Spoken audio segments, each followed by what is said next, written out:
Luka, X-Men Lively, all out.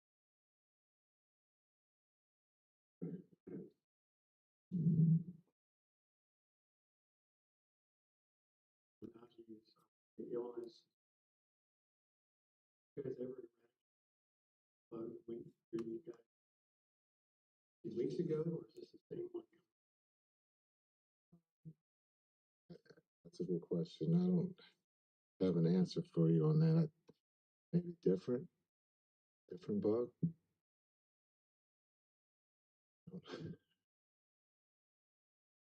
We're just talking about how difficult it is, when you're all traveling together. Yeah, I think we were over it, but maybe it's back. I don't know. I can't give you a better answer. I wish I could. Yeah. Jason, I thought last night after the game, PJ has some interesting comments about the fact that the team is showing. He said, hey, the season isn't over. Obviously all of that is very, you intellectually up. But when you hear the team obviously still has this tremendous belief in the spirit, and you hear a message like that, and then you realize, what's your perspective on that? How's that? Yeah, I think we talked about it before the game last night about just the character of the group. With the energy and effort, no matter who's in or who's out, it's if someone's out, next man up mentality, and the group has been very positive with that. And guys are getting minutes, and we're going to fight until the season's over. But as we said yesterday, we take one game at a time. We had an opportunity last night. The ball just didn't bounce our way. Tonight, hopefully, we can put ourselves in a position to win. What do you feel like that's situations when you're immensely short-handed? What's the little margins right now? Difference between winning and losing games. Well, I think turnovers, is a big thing for us, and then our transition defense has to be better. I thought last night we just gave up too many transition points, and then lastly is the rebounding. You got to be able to rebound. And we were probably small at times where we, got hurt or we were double teaming, Edwards, and they shoot it, and we just didn't have body to body, and so we got to be better in that category. With Maxey, obviously, always brings things defensive. Last night, even more so. Is that just a product of him getting more confident, more comfortable, or also knowing that you kind of need that from him? We work backwards. I would say with Maxey, we need that, and I think he understands that. He's one about the team. He'll turn down a shot to get a better shot.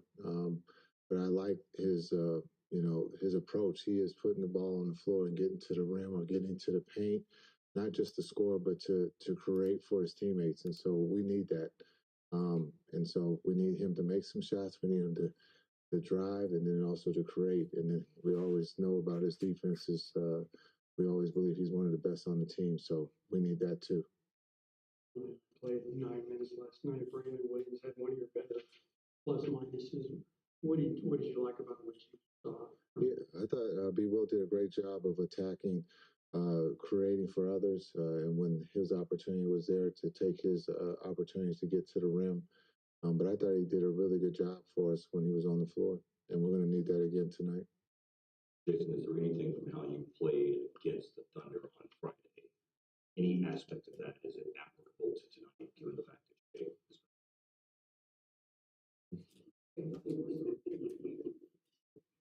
You talk about one of the best players in the world who did not play in the last game. So seeing that his wrist is doing just fine. He had 54 last night. So to answer your question truthfully, there's nothing. He's a difference, maker. He's one of the best in the world. So while he's out there, he causes a problem. So this is a great challenge for our defense. The starters come out here shortly. Obviously, he's going to be in that probably. So what is it that he does so well that makes it so hard for just all any defense? I think he just understands who he is, and he's fine with that. He doesn't fall in love with the three. He is all about the paint, the rim, and he's comfortable with that and his pace. His pace. He goes when he wants. He gets where he wants, and he's very comfortable. His confidence, and so he's in rare air right now. He's on a different planet, and he's probably the favorite to win MVP, and it's well deserved. But um, he's worked at his game, and again, identifying and being comfortable who you are instead of others trying to tell you what you should be or what you should be doing. I think he's done a great job of tuning out that noise and being comfortable of who he is. Kirby obviously came to you extremely decorated and fortunate, particularly in situations like tonight where he might have more capacity on his shoulders, both sides of the ball. What have you learned about what he handles nights where he's got a lot of responsibility on both ends? Yeah, I think his patience, his energy, his ability to give confidence to his teammates. I thought he did a great job last night of choosing when to score and then making plays for his teammates, even if they didn't knock down the shots. Just his ability to support in a time like it is right now. His leadership is huge, and he's on full display. And he's continue to play at a high level. Being denied, he's encouraging his teammates to be aggressive. Understanding they're not going to make every shot or make every play right, but just his confidence of his support to his teammates is something that we need, and he's doing that at a high level right now as a leader. They're as strong-willed and important as he is. It's a little surprising he's playing back-to-back, but it's the process of making that decision a little bit different. When you have a guy like caliber, is he more part of the decision than maybe?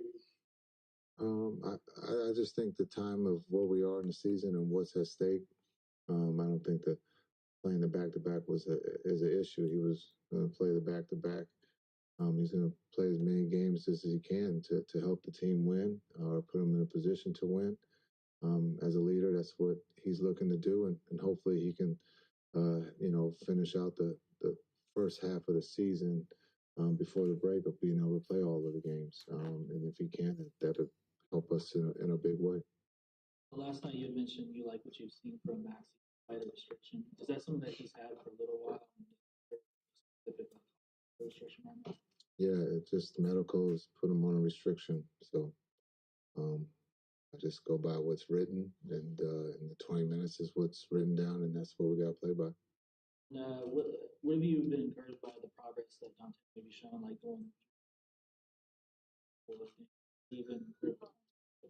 No, don't. The one thing that was brought up was he was shooting. That we got to be patient. There's a lot of time in between today and when he's supposed to come back, and so the shooting or the running around, that's just part of the journey, the process. He still has some time before he will be back.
It is how we rally around our team night after night together. We're building something bigger than you, bigger than me. We're building a lasting impact in OKC. As Oklahomans, we find strength in unity, defined by purpose, work, resilience, and never say die. Thunder, our family never wavers. Our culture is pushing ourselves one step further.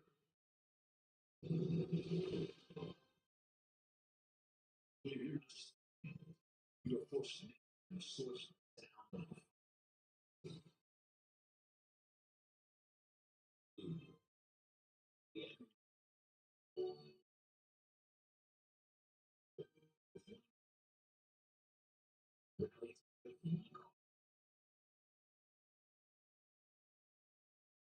We are.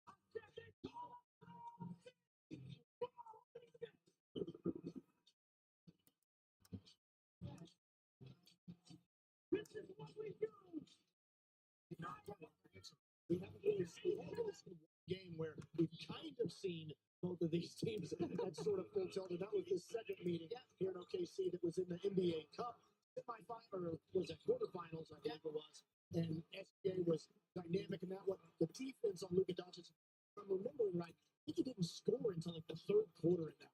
Yeah, this was a very smothering defensive performance by the Thunder. Put up 118 points, but holding Dallas just 104.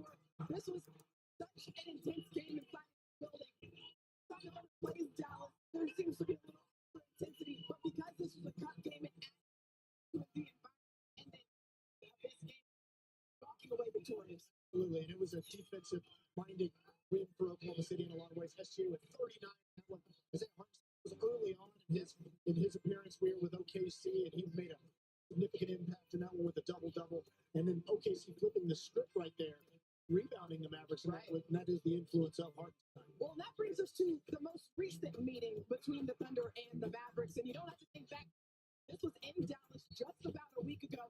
And boy, you want to talk about intense, you want to talk about competitive, you want to talk about physical, there's no further in this game between these two This teams. is what two teams look like when they start getting really familiar with each other. Yeah. Getting to know each other's tendencies very well. But again, this was again no Luka Doncic, no SGA in this one. And the Thunder did an incredible job of battling back from 20 down in this one with a really dynamic third quarter where they were sparked by Aaron Wiggins and Jalen Williams. Jay Will made a bunch of big shots in this third quarter. The Thunder were able to claw their way back and take a lead in that fourth quarter. J-Dub did a great job of being resilient through the game.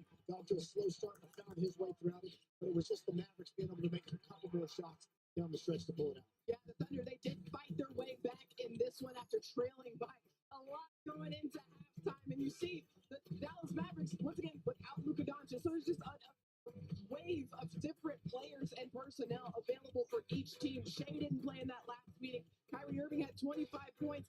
And you see that the Thunder outscored Dallas 33-14 in the third quarter to really turn the tides of that game. So a big key, Roy, something that you told me post-game last night, getting out to a strong start against this team is really important. Yeah, absolutely. And, that's sort of what the Mavericks did to OKC in that last meeting in Dallas as they took a 10-0 lead. Thunder did a great job of going on a 9-0 run to answer it, but this building is going to be fired up again. Yeah.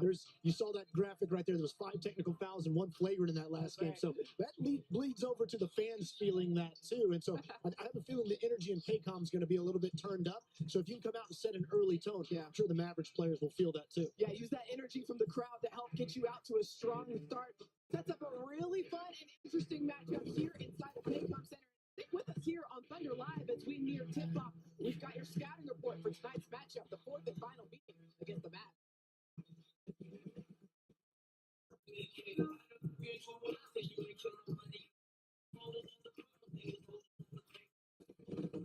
Where can you see the top 10 NBA plays of the week? Only here in our courtside countdown. Anthony Starr goes up for a block. It's blocked by Dave Watson. You bet Cole at the top. He got the worst hit back there. You mentioned he is their shot blocker. It's the basket behind him. Watched him at the apex. With a block to the left hand to his right hand. What a block. McConnell blocked it away. My goodness. He knew it was going to be. Watch it here. Those can get baptized on Friday too, Joe. Instead of a fish fry, what would you call that fry? Yeah. Oh, yeah. Star.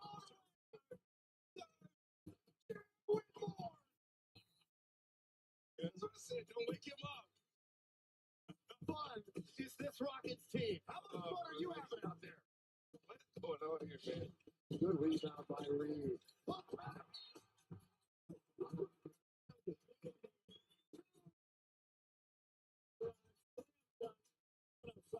Perfect pass by Austin Reeves, and LeBron did the rest. Long way pass, Jokic is out there. Look at the Gordon. That's a fancy way to get a triple-double. Ridiculous. Get out. Crazy hop right there. Henderson. Down by Zoo.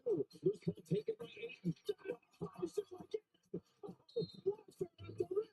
Gonna take it in on Zubac. It looked like he thought about it. Zubac kicks that one out of there. Zubac wasn't much more. Big Zoo. Crazy.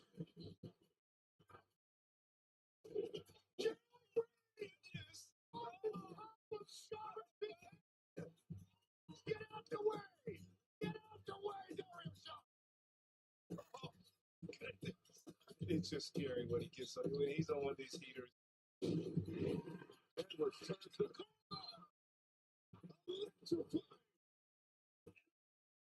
disarray. And one thing in his mind when he saw that open real estate, 6'5", 230 pounds. Fury with this one. Right was up 15 long.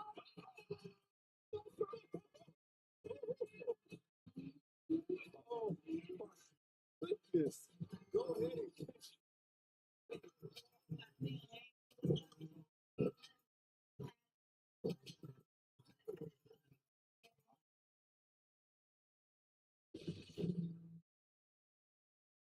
The second night of a back-to-back inside a Paycom Center. You see these Thunder fans stocking up on their Thunder gear as they get ready to watch their team face off against the Dallas Mavericks here tonight. All right, time now to answer tonight's Ford trivia question.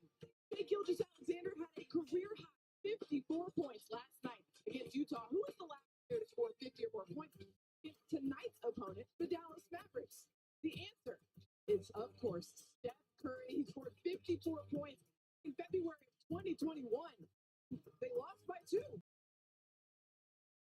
Tough situation, but the Thunder looking to be on the winning side of their matchup here tonight against the Dallas Mavericks, a team they have a lot of familiarity with. They played them 3 times already this season, and things have been different for the Dallas Mavericks. It seems like every single time the Thunder has played them, and they're still dealing with a host of injuries. Still no Luka Doncic for them, and a couple of guys that have been in the starting lineup for this group, guys like Derek Lively, are not in the starting or not available here tonight. But one guy that has been available, Kyrie Irving. But the Dallas Mavericks have been struggling recently because of these injuries. A couple of guys that you do need to look out. How about their bigs? And guys like PJ Washington, who has been able to light that from behind the arc. Yeah, absolutely. Thunder fans are familiar with PJ Washington and what he's capable of. He's always shot the ball really well against the Thunder. Shot the ball great against the Timberwolves last night. You see what he did there, scoring 30 points a season. But then also what the Mavericks have is size inside with Daniel Gafford. Even without Derek Lively, Gafford is one of the highest energy players in the NBA. Loves to hit the offensive glass, plays with a ton of emotion, plays with a lot of physicality. So he's going to really challenge the Thunder on the interior, of course, with no Chet Holmgren, no Isaiah Hartenstein. That's going to mean that guys like Jalen Williams, Jay Will, guys like Brandon Carlson, or the smaller lineups with Kenrich Williams are going to have a lot on their plate tonight. Yeah, you see these numbers for the last 6 games. They've only won 1 game against the Oklahoma City Thunder. Shai Gilgeous-Alexander missed that. The only game he's missed all season.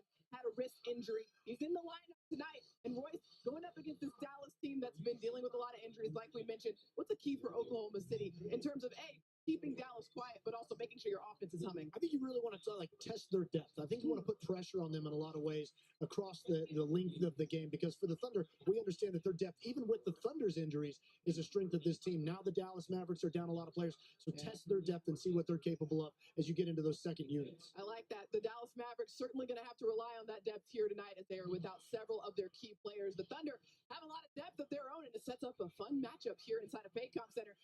Get you downstairs and get you all squared away for tip-off with Chris Fisher and Michael Cage. Yeah, thank you, Paris. There are certain pillars that the Thunder want to stand by. The offensive end, that is efficiency. One way, Michael, that you get efficiency is ball movement. With all those great big men for the Dallas Mavericks, even without Derek Lively, you got to get them moving. That's right. And those, that ball movement, moving those, the defense, that translates into the assist numbers. That's why the Thunder's assist numbers have been pretty solid over the last week against some pretty good teams, because they move the basketball. And when they're moving the basketball from one side to the other, you're moving the defense, and guess what? Those assist numbers start to add up. Don't forget about Daniel Gafford inside. He is certainly a factor. Jalen Williams for the Thunder.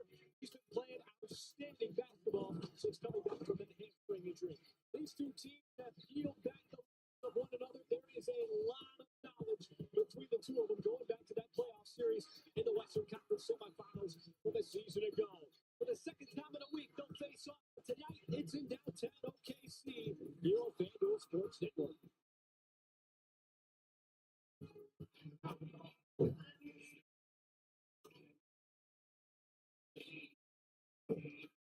Yeah, to the Paris of the Plains. The Utah Jazz are in town to take on OKC. Shai Gilgeous-Alexander awarded Western Conference Player of the Month. Utah's Lauri Markkanen getting set to go, trying to snap a 3-game skid. Markkanen drives, hits a tough pull-up jumper. Utah up 2 points early. Markkinen misses the three. John Collins gets the offensive rebound, finishes with the slam. Keontae George throws the long alley-oop. Walker Kessler finishes with the throwdown. Cason Wallace with the steal, coast to coast, finishes at the other end with the slam. OKC up 1. SGA doing what he does best, makes it look so easy. Hits the pull-up jumper. SGA step back jumper, and then SGA making the fadeaway jumper, doing it in all different facets of the game. Cason Wallace goes coast to coast with the throwdown. Cason Wallace getting up with authority. At halftime, OKC up 57 to 55. Third quarter, Colin Sexton throws the alley-oop. Walker Kessler finishes with the layup. Kessler with 17 points, 15 rebounds in the game. Lauri Markkinen coast to coast with the slam. Contested slam. You're not stopping that train. SGA with the step back three, gets it to go. Shea doing it again in all facets, finishes with the layup and gets fouled, makes the free throw. SGA pulls up, hits the three. OKC goes up by 8. Harkless kicks it out to Colin Sexton. Sexton drains the three. Alex Caruso with the steal, plays it ahead to Jalen Williams. Williams with the two-handed slam. J-Dub getting it to go. Shea misses the first three, but gets back his own rebound and makes the second three. Alex Caruso throws it ahead to Shea Gilgeous-Alexander. SGA finishes with a slam. A career-high 54 points, 8 rebounds, 5 assists for Shea in the game. OKC takes it 123 to 114.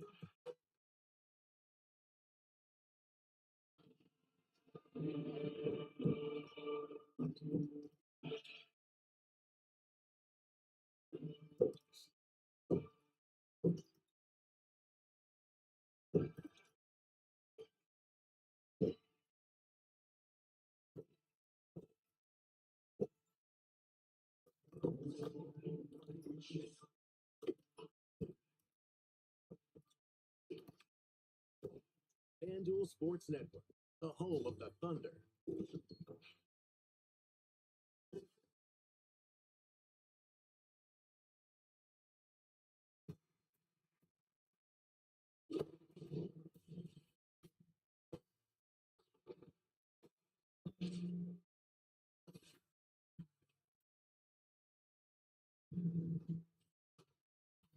It is a quick Western Conference turnaround for Jalen Williams and Shea Gilgeous-Alexander. Last night it was the and tonight it is the Dallas Mavericks, led by Kyrie Irving and PJ Washington. We are in downtown Oklahoma City.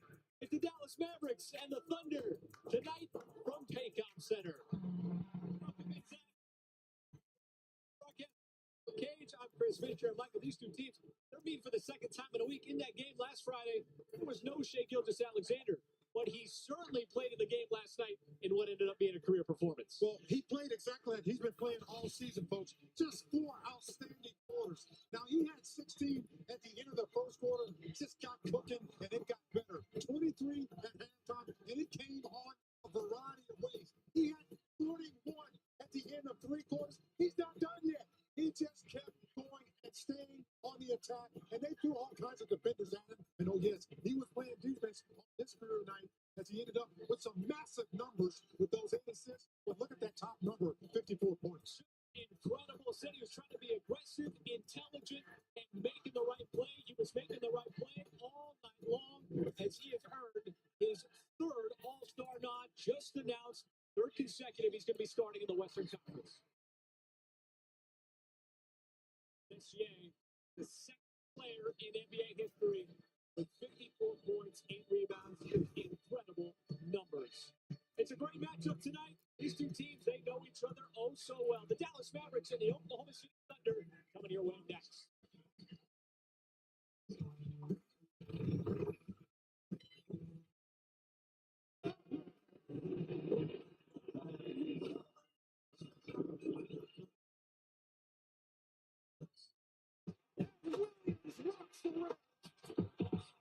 I had, a whole nother year under my belt. I've been able to understand what I like to do on the court and fit into our scheme. David Williams continues to impress and improve as a front line player for this OKC team. It's like a complete 180 from last year.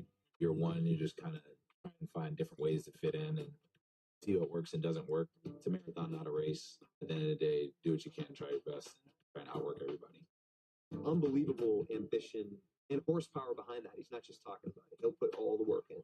Almost obsessive over becoming the best player he can become. He shoots over 40% from free. He can handle the ball. He's a willing and capable passer. You struggle trying to figure out what he can't do more than, figure out what he does best. It's kind of the glue guy for us. J-Dub is definitely one of the bigger personalities in the locker room. A lot of it, too, is within the organization that I play for as well that allows me to be able to do that. So when you have a good mixture of that, I think that kind of brings out the best of my playing ability. He is just shining so brightly. Shot there from J-Dub. Everything that he's been putting up has been going in. It's 36 points, and it was fun to watch. Great appetite to compete. When the scoreboard's on, he's trying to win. None of it I'm surprised by. He's getting better every day. He's going to be a star in this league for a long time. And to run this down as much as possible. Passing left draws two. Elevates fires from the wing. Tries to 15-foot jumper and knocks it. Jalen Williams is in the fourth quarter. He is as that.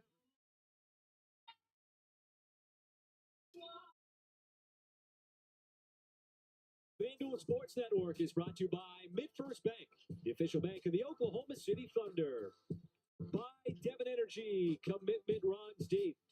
And by your Oklahoma Ford dealers. Ford is the best in Oklahoma. As the Thunder going to cap off this homestand against the Dallas Mavericks, who are sputtering a little bit of late. They've lost 5 out of 6. That one win came against Oklahoma City on Friday night in Dallas. They're going to be without some headliners tonight, but they still have plenty of good players, particularly their big men in Daniel Gafford and P.J. Washington. When you talk about big guys, well, how about this guy?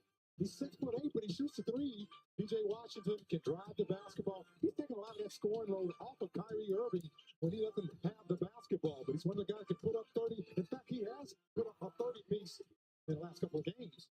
And when you talk about going inside, this guy here is a master. Everything's around the basket for him. He's a shot blocker, a decent rebounder. Last night against Minnesota in the loss, he had a double-double with 14 points and 12 rebounds. That's an average night for him with their front line decimated.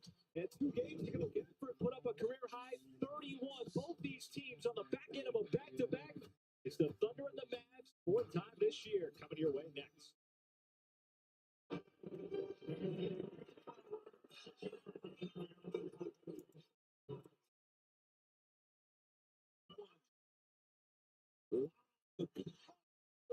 For 5, including 3 threes. Well, that's a deep one. He's shot for the lead. He's trying to deny Clay the ball. Barely in his hands. Right in the bucket. Keep finding Klay Thompson to the rim again. Curry's going to find him. Klay three. He's driving again.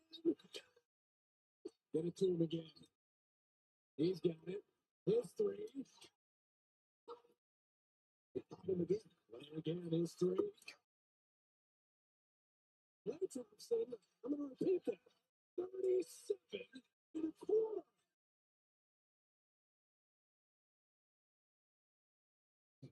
What's all this? I'm 717th in line for free NBA tickets. Need to make sure that they see me in the crowd. But first, I need to finish my posters. You know you can do all that without doing all this. Look, with the NBA app, you can fan hard on your faves, test your fandom, and with NBA ID, get a shot at free tickets, all for free. Does this mean there's more time for my bucket sport?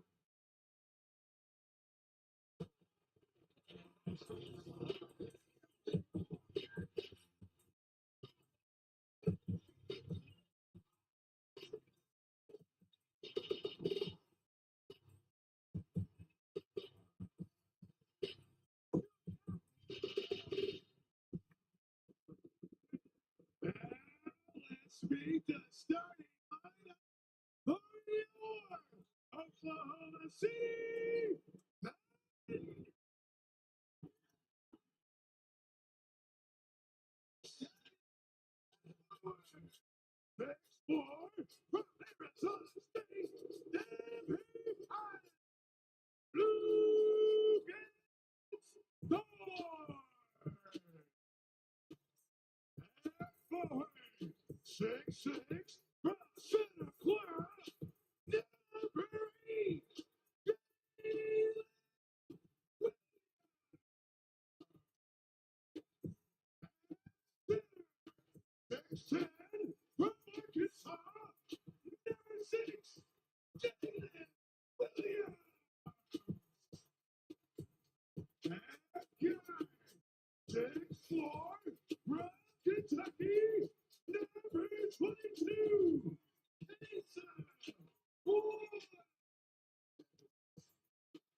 That starting line brought to you by Kia. That was OKC. Let's give you the Dallas Mavericks. And that's my head coach, Jason Kidd.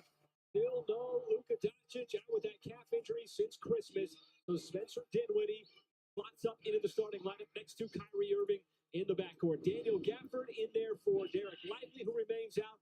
PJ Washington, that is a familiar name. And Kessler Edwards, the veteran who has bounced around the NBA over the last couple of years. For the first time tonight, let's send it over and say hello to our very own Nick Gallo. Energy, force, aggressiveness, those have been perfect descriptors for the Thunder's defense all season long. And this team, on the second night of a back-to-back, going up against a very tough Dallas squad, is going to need to hit all of those marks once again, just like they did last night. How about 18 deflections, 15 steals, 39 points off turnovers against Utah, as you can see here in tonight's Sport Facts. And those numbers really illustrate the attitude the Thunder will try to take from last night and apply to a very different opponent in the Mavericks tonight. Guys, Mark Taylor says the Thunder has to go out and earn what it gets on defense, regardless of what happened the night before. I think you did. Your teams met in Dallas Friday, game that had a lot of physicality, a lot of emotion. There were some technicals in that game, Michael. You're not talking about last night. I'm not talking about last night. Okay, you're talking about last Friday. It could have applied to last night, though, right?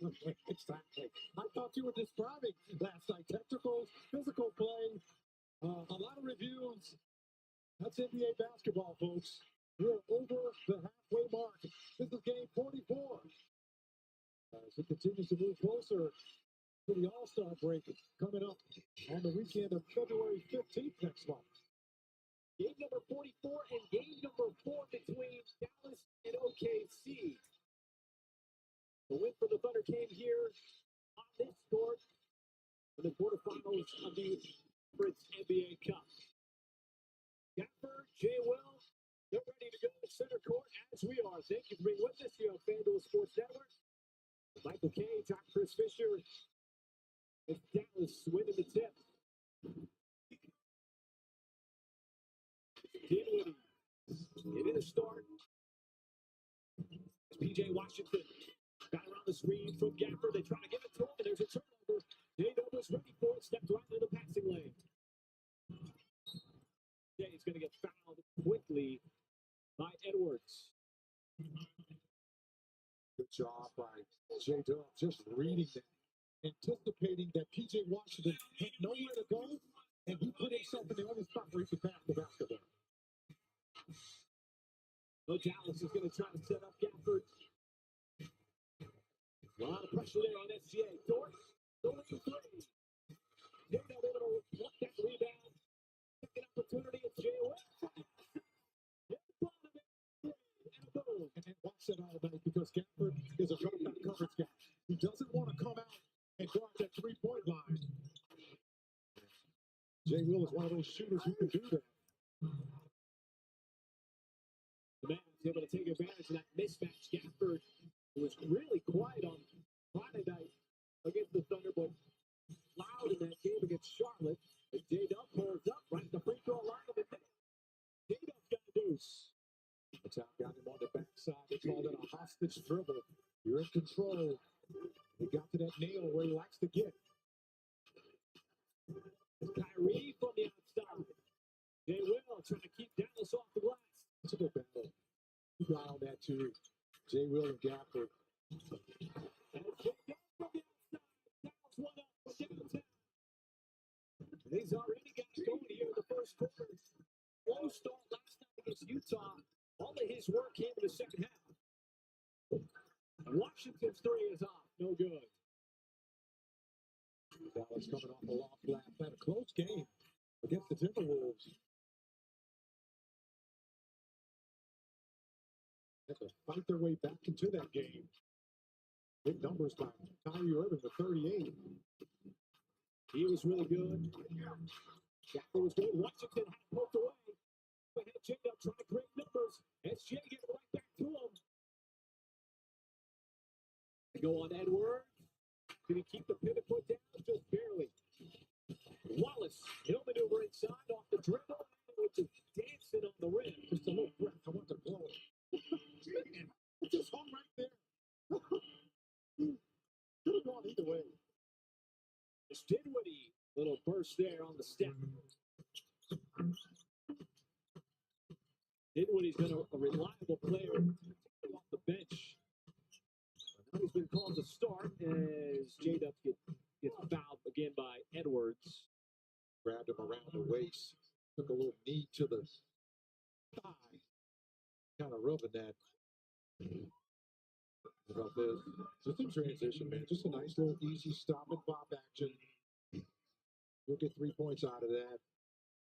25 points last night, man. He was sensational in that second half. Right here in this building against the Jazz. Third pocket development is going. Trying to draw it free. Washington down the lane, and he is going to get fouled as he was trying to create a one-man fast break. And the foul goes on SGA. This is going to put P.J. Washington to the free throw line. Washington, it's 30 points against the Timberwolves. As we take a look at tonight's Paris Devon injury report, a lot of guys for both teams, a lot of huge names. Doncic, Klay Thompson, Derek Lively, Marshall out for the Mavs. Isaiah Joe still out with that illness. That's the second consecutive game. Hartenstein with the calf. Holmgren, Mitchell, Zhang. I mean, it's, you could field a couple of teams with those guys. Very key personnel. Jason Kidd, former player, now coach. Led the Mavericks all the way to the NBA Finals last season. Done a great job of just trying to hold this team together right now. Their injuries as well. You certainly never want to be depleted. Mark Daniels talked about that. Much rather be healthy as a team. But you also don't want to face a team when they're missing some of their guys, as Casey Wallace reaching in there with a foul. You don't want to face a team when they've got some of their key guys out because you're not getting a good look at them, not seeing how potent they are, and you're not seeing how they potentially play you in those moments. Now, that's different than the playoffs, but still, you want to play a team as full strength as possible. Right, no question about it. And that's also where, a lot of times you'll just get guys over. That's the one guy right there who's getting playing time. Mr. Dinwiddie for the Mavericks as a result of their injuries. J-Dub got one off the three-point line, so he steps in for the two, and that's the second one. Just bounced right off the front of the rim. Washington using his size, got inside SGA, did it up there, and then turn the layup. Goes right around Washington, pulls up and scores the two.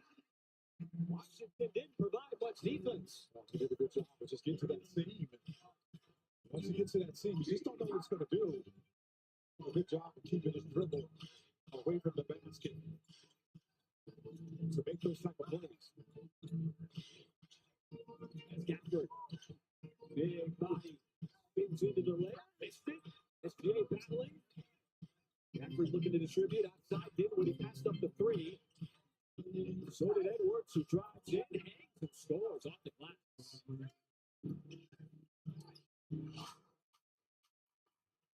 That's a nice move, too. Was able to get to the basket. A tough finish. Whoa,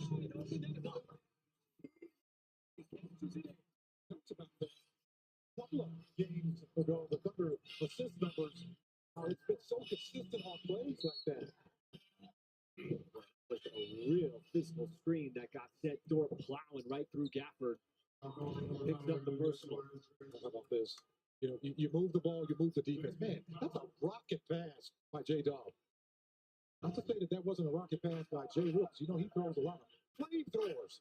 But man, when that ball gets here that fast, you're going to get a wide open shot like Drew did in that corner. Quick substitution for Jason Kidd. Gafford departs. Kleba comes in. Kleba's on a minutes restriction, playing about 15 minutes a game. Now I think that they're going to have an official's timeout. Not sure why. Well, Mark Dagnall's having a conversation, so it's PJ Washington. Somebody had to get attention there on the bench. PJ Washington being attended to by the medical staff for the with blood on the arm. Sometimes officials give you a little bit of time, you know, without calling, you know, burning up a timeout to clear that up for medical reasons and obviously safety reasons. Shea Gilgeous-Alexander named his third straight All-Star. Is going to be a starter in San Francisco for the All-Star game coming up in February. Rightfully so. Starting the backcourt with Stephen Curry.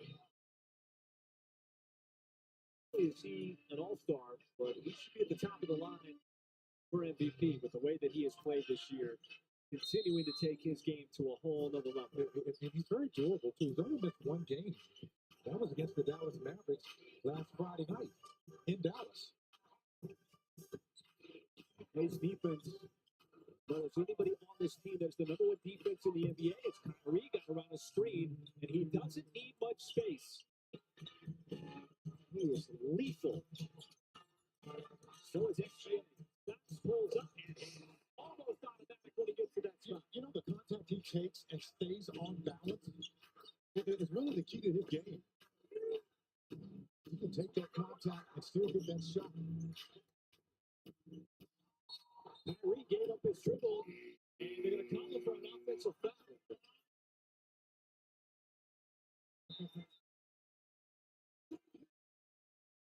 Got Kyrie with the left arm. Kind of through Lou Dort. That's an easy call, but this is not an easy guard. Contact and finish.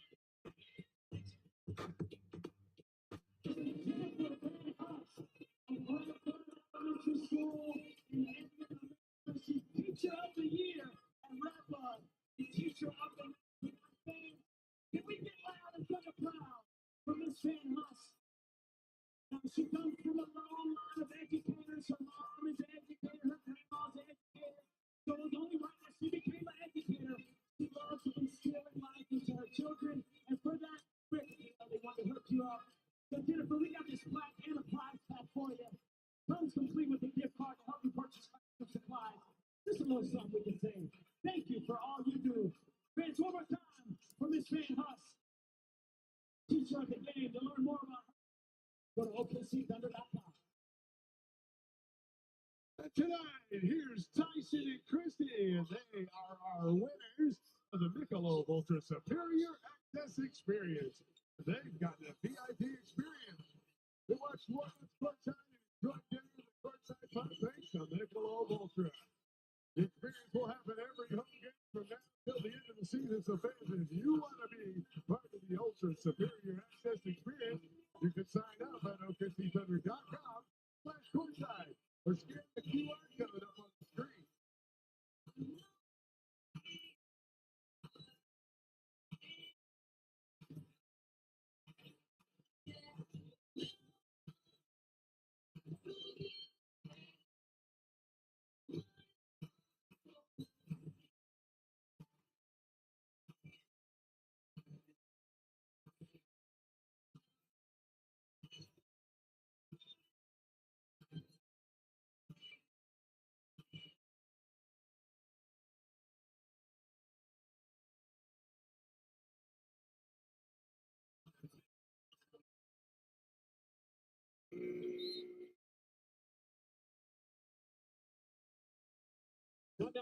tonight's Riverwind Casino wildcard keys to the game. Michael. Well, point of attack, get those stops, stopping those lobs, and get into the middle to kick out to those shooters. On-ball defense, battle the glass. Anytime you're playing the Mavericks, you got to do that. The Thunder won the rebounding battle last Friday night in Dallas. And you talked about it. We've talked about it already here, partner. The ball movement. Just moving the basketball. Right now, the Thunder got 4 assists on 6 made field goals. That's pretty efficient. At the early start, you're not even a half a quarter gone by. There's certain pillars that the Thunder stand by. The offensive end, playing efficiently, is one of those. Part of that efficiency is ball movement, setting up guys for good open shots. These two teams, they know each other so well. So Dallas lays the Thunder further away. There's no doubt about it. 7 seconds on the shot clock. As Jay stacks it up Grimes. That step back fadeaway 3. Wallace right there. The back away by PJ Washington. Now the question is, did Shea's shot hit the rim? And nobody seems to indicate that it did. You see one of those big guys in PJ Washington right at the rim. Gafford's another one, Michael. Part of that ball movement is to try to displace them. Well, and he's not really known as a shot blocker, Washington, but a great timing on that to force that shot clock violation. Dinwiddie leaned in and is going to get the bounce. So Dinwiddie already, who's not a big scorer over the years, averaging under 10 points per game. But clearly, a larger role without Doncic. And it is in the dunker slot. That's just great. Interchangeable spots with these guys on the floor right now. Thunder playing small ball. SGA made himself available. Little tasty dish over from J-Dub. Extra pass, J-Dub certainly a playmaker in his own right. Trying to check Washington. Washington lowered the shoulder and was trying to get the foul, and he got it. Second trip to the free throw line for PJ Washington. You love this because this is what you got to do with Dallas. They're going to always help out initially. That first weak side help guy. You got to make him make a decision. That guy was Kluber. Gave up that baseline.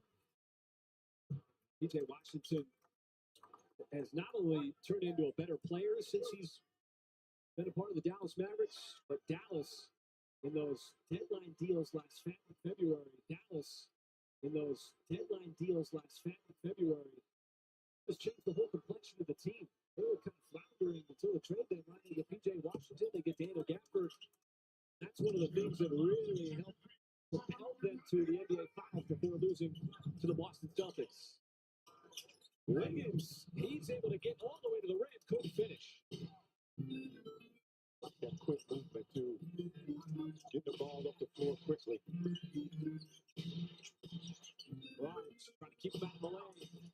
Washington didn't get the 3, instead drops in and scores. PJ Washington Jr. has had some really loud games against the Thunder. J-Dub high off the window, no good. He's got to recover. Grimes, quick release 3, no good.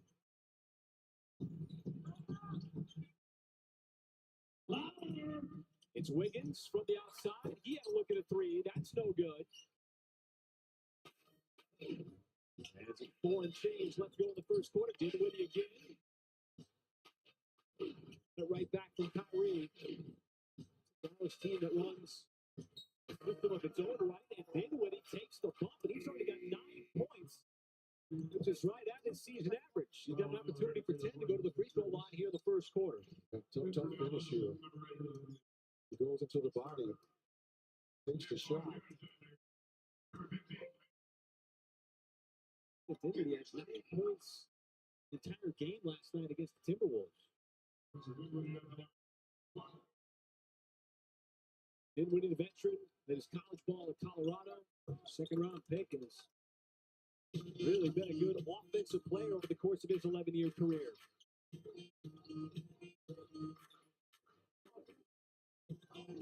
Carlson's in. Shea sees that double team. The skip pass up top. Wallace trying to turn the corner on Cleveland. Jason having the ball with his hands as a playmaker a little bit more as this season goes on. Did a good job, too, just going with the pressure. And then went a little bit short. And the pull up three in transition. Just kind of cool it off a little bit. Wiggins, he'll spin away from back-to-back takes. Ryan Maxey Cleveland the lane. One by Wallace, one by Wiggins. Two quick buckets. Well, you love it how it's coming, too, because the ball is moving quickly up the floor. Cleveland, once again, got caught with a small. Got caught in that small ball lineup.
How's that for Thunder Entertainment fans? Let's hear for our Thunder Girls. Presented by Diamond Direct. With support from House Salon, Glow Canning, and the YMCA of Greater OKC. Tonight's safety message is presented by Source Mutual.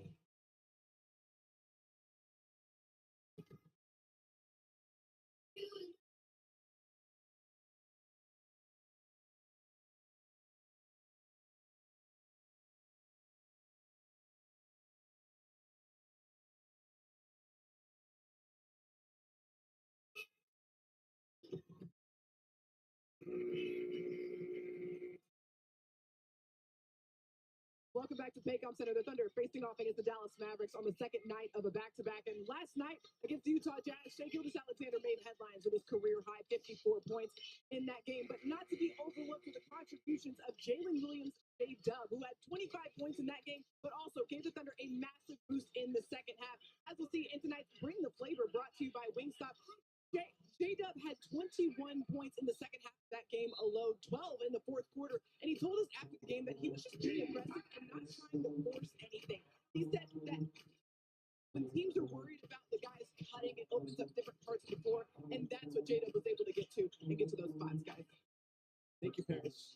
Much about his confidence, too, Mike, being able to shake off maybe some of those early game struggles. Did it in Dallas on Friday. Did it against Utah. There is Gafford banging inside. Little hook shot. Gafford's got another two. Well, he's learning a lot in his third season, folks. That's all he's played. And he's definitely should be an all-star this year. But what he's done also is just kind of wait for the moment. Hey, you know what? If it's not working out in the first half, there's still two hands of basketball. Productive basketball. Last night, Jalen Williams, that is his second three of the game. High catch, high release. That's tough there. That's tough to do. Especially when you're a big guy. To catch it high, finish high from that distance as Kyrie gets inside for two. Gafford is another one of those guys who's back in the ballgame. He likes to come out there and make that, cover on the guy who's standing out there. Gafford likes to stay in that painted area. Rebound the basketball. SGA got caught in the air. Edwards, corner three. Edwards, 2 for 2 from the floor. This Dallas team, Michael, was just so surprised at the struggles that they've had. They've lost 5 out of 6, but they've also lost 6 consecutive games on the road. And there's a Thunder three. he's doing exactly what you should do. When Gafford's on the floor, if he's not going to come out there and cover him, take that shot. Deflection and ultimately a steal. Kenrich Williams got that big arm in the passing lane. Ray getting that high ball pressure. Little ball there for Gafford. Trying to spin it home. He's going to go to the free throw line. Well, the amount of pressure that's under this guy right here when he gets the basketball and holds on to it. Kyrie, being physical out front. And how about this? This is what we're talking about. Dallas is trying to figure it out right now. There was a different guy trying to close out on him, not Gafford. Gafford got caught with the first 2 threes he made, and they're still trying to figure out how to crack the code with this guy. Let's check in with Nick.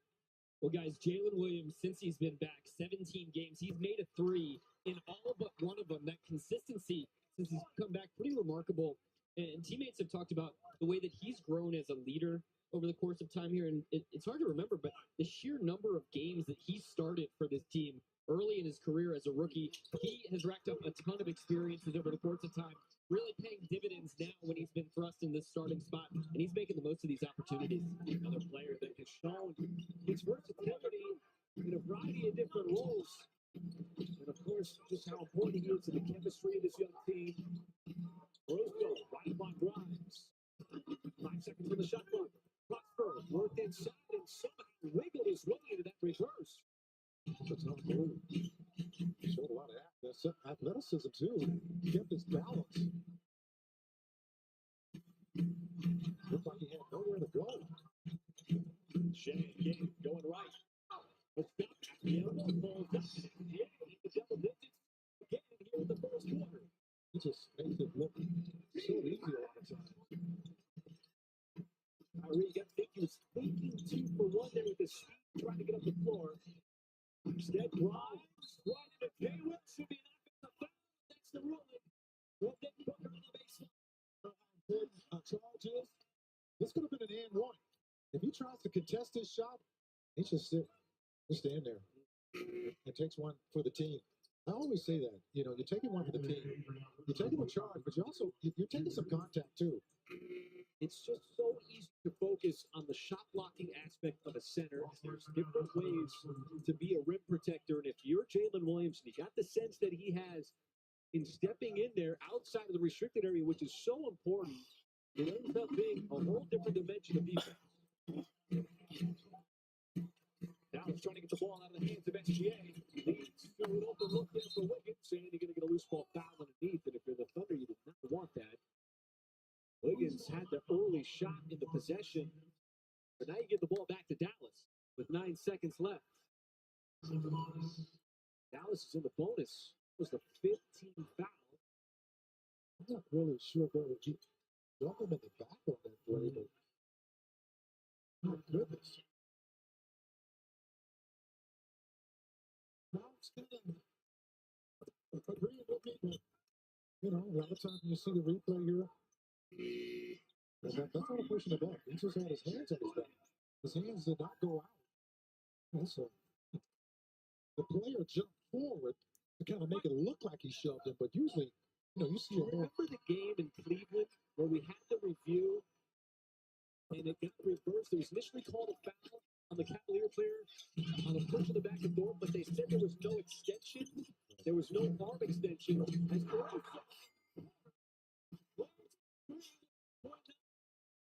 the game clock. Grimes keeps it from center court, and then it's way off to close out this high-scoring first 12 minutes. Thunder put up 34 points. They've had really reliable offense against this Mavericks team over the last couple of games. Everybody getting involved, and SGA picking up right where he left off last night. Another double-digit quarter.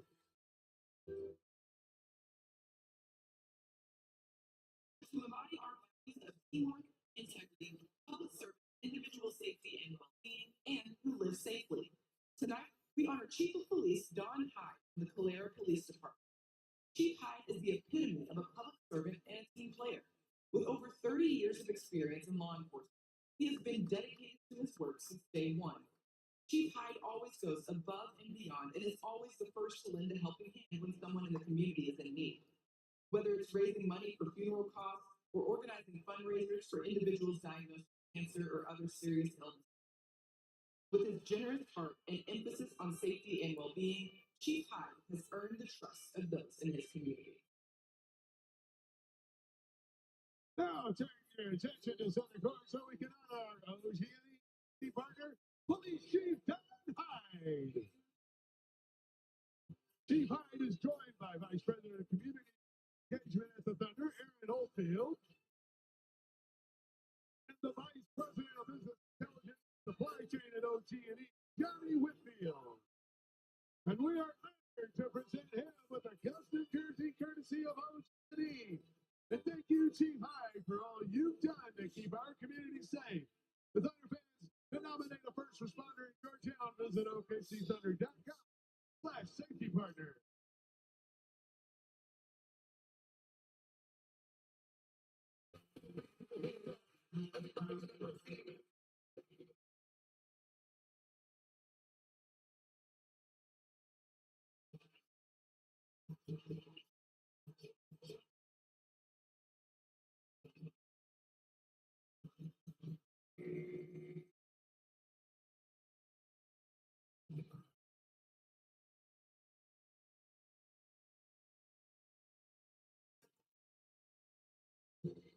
We're back here to downtown Oklahoma City. These two teams meeting for the fourth time. The Thunder been one of the best teams in the NBA in the second half of back-to-backs, but it's Dallas shooting 53% in that first quarter. Thunder not bad at 54%. The assist numbers good for the Thunder. You see those 9 assists in the first quarter. Want to see that continue over the course of the game. Well, and I love it too, because we talked about that as one of the keys tonight for the Thunder. With that ball movement, I'll get back to it in a second. And just continuing to move the defense with your passing. That's what J-Dub just did. Just knock it down. Threes left and right. Russo feeling good from the outside. Dallas able to break down the defense that leads to the dunk there for Denver. Brandon Williams in for Dallas. Both these coaches going into the bench here. Dylan Jones, he's getting minutes in the early part of this second quarter.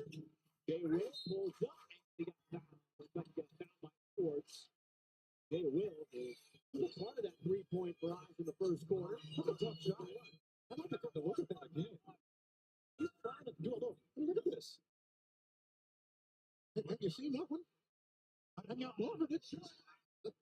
But it's not a pull-up push shot outside of the key. And he banked it in, and he gets an opportunity to name one. And he makes that happen. Right now, he's got 12 points, folks. 12 early points. Here's the top part of this second quarter. Just looks comfortable, playing with confidence. With or without that smile. Williams in minutes here, walked all the way up to the spit book. Wiggins was all over him. Jay Wells, back to Jay Glove. Connection there between those two good passers. Jacob's already got 4 assists. Russo's already got 2 threes. Jacob from the outside. Rebound to Dallas. Dallas team has been without Doncic since Christmas. It's really struggled without him for the last 14 games. As Washington puts away his defense by Caruso. Starting everything for the Thunder here. Jay will come back again. Drives in on Gafford. Back up top. Fire three. Jalen Williams had a good look. About that goal. That time to say will. Just to throw Gafford off a little bit. They're going to throw something different. I thought he was going to shoot the three. Russo. The finger came over. Look at loose ball foul on Dallas. And it is.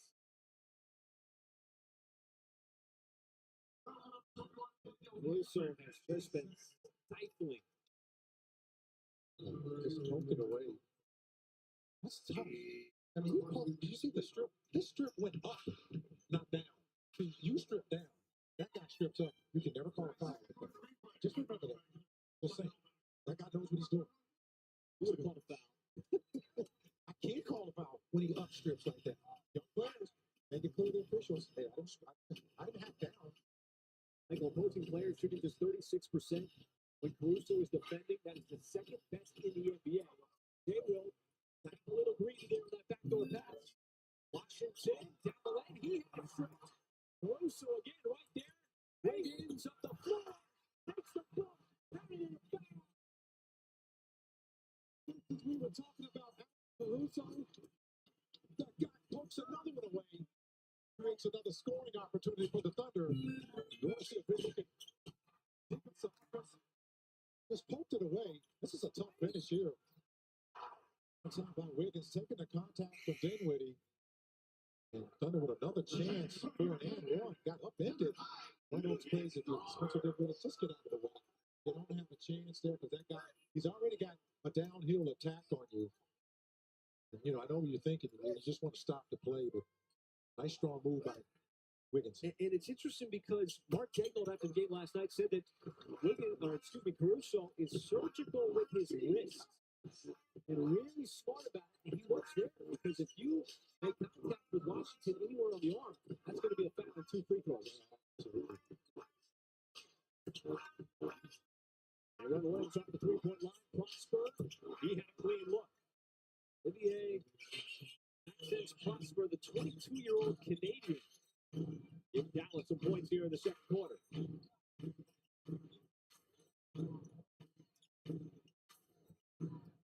J-Dub, the cut. Bounds. Nobody touched it. Trying to set it up for Dylan Jones. Going to go real small here. Jones, Dort, Caruso, J-Dub, and Wiggins. And Dallas is kind of small too with B.J. Washington, who's always got the floor as well. Little up and under there from Williams. Just enough contact there from Jones.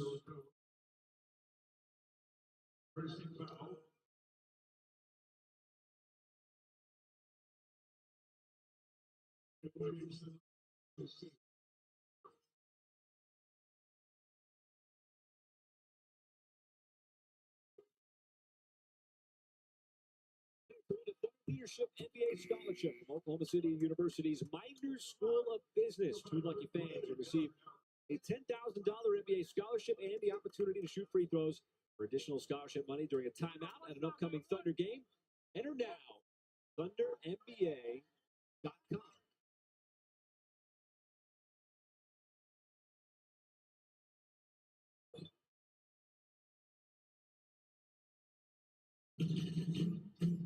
Dallas hitting number 9 in the Western Conference standings. Just past the halfway point. J-Dub pulls up, and that's his spot. And when he goes left, Michael, you know he's going to go left, and you still can't stop it. Just run back down the floor. Just run back.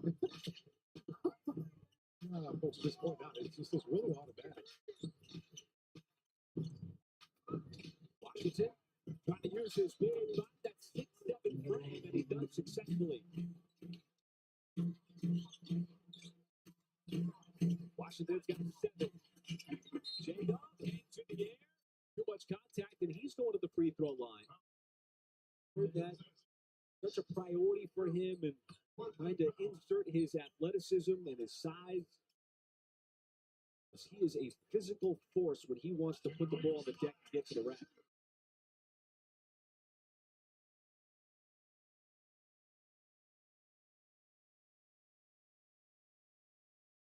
And now, quick word from Jack in the Box. Feast your eyes on the only all-day meal with all-day breakfast. At Jack, every bite's a big deal. Welcome to Jack in the Box.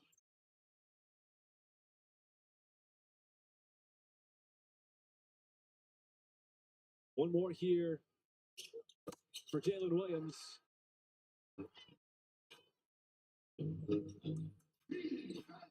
Got 8 points here in the first half. 4 minutes gone by in the second. Get him a back-to-back. Will the Thunder go back on the road to the West Coast? Williams get past it. That one too high for Washington out of bounds. You know what the key to that play is? The Dylan Jones, big frame on a smaller player. He got caught on the point guard that time and just stayed big because he had to throw it over him. to threw it over PJ Washington's hand as well. Sometimes just a little bit too much.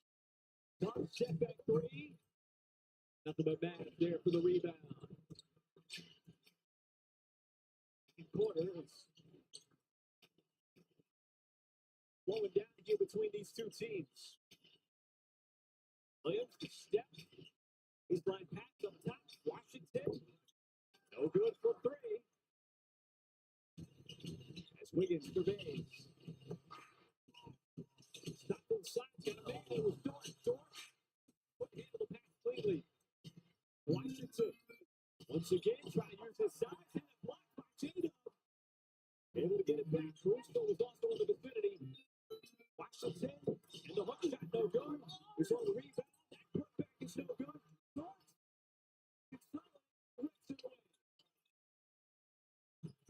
You see PJ Washington just trying to use his muscle there.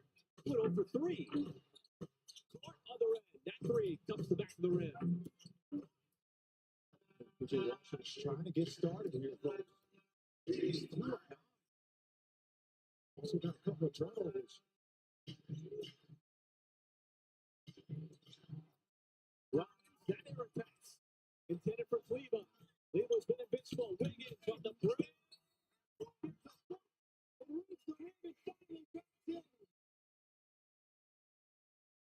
The third and one for the Thunder this first half.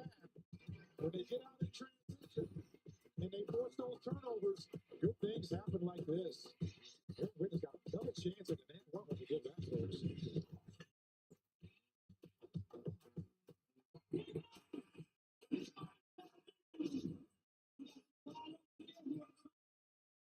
First big shot contest. And we've got Jake and Jason ready to ball out. Chosen at random. Luck is on their side. I'm going to have you guys go to your free throw line. We're going to get started with the shot contest. 24 seconds on the clock. We'll get them started in 3, 2, 1. Shoot. Hey,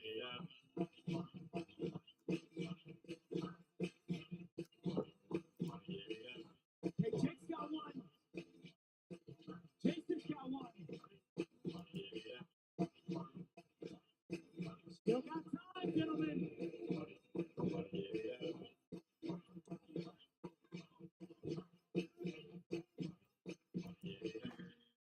All right, time. We've got a winner. 4 baskets to 2. Make some noise for Jake.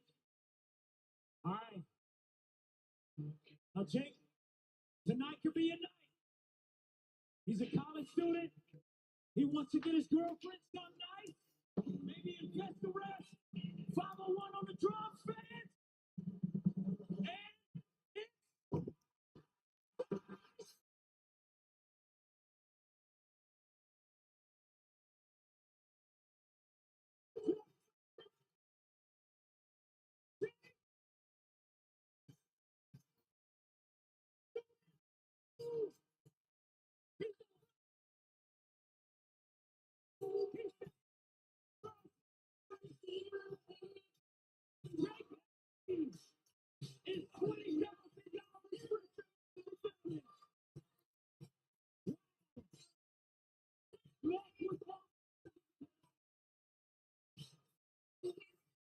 You got to come to Paycom Center. This just happened.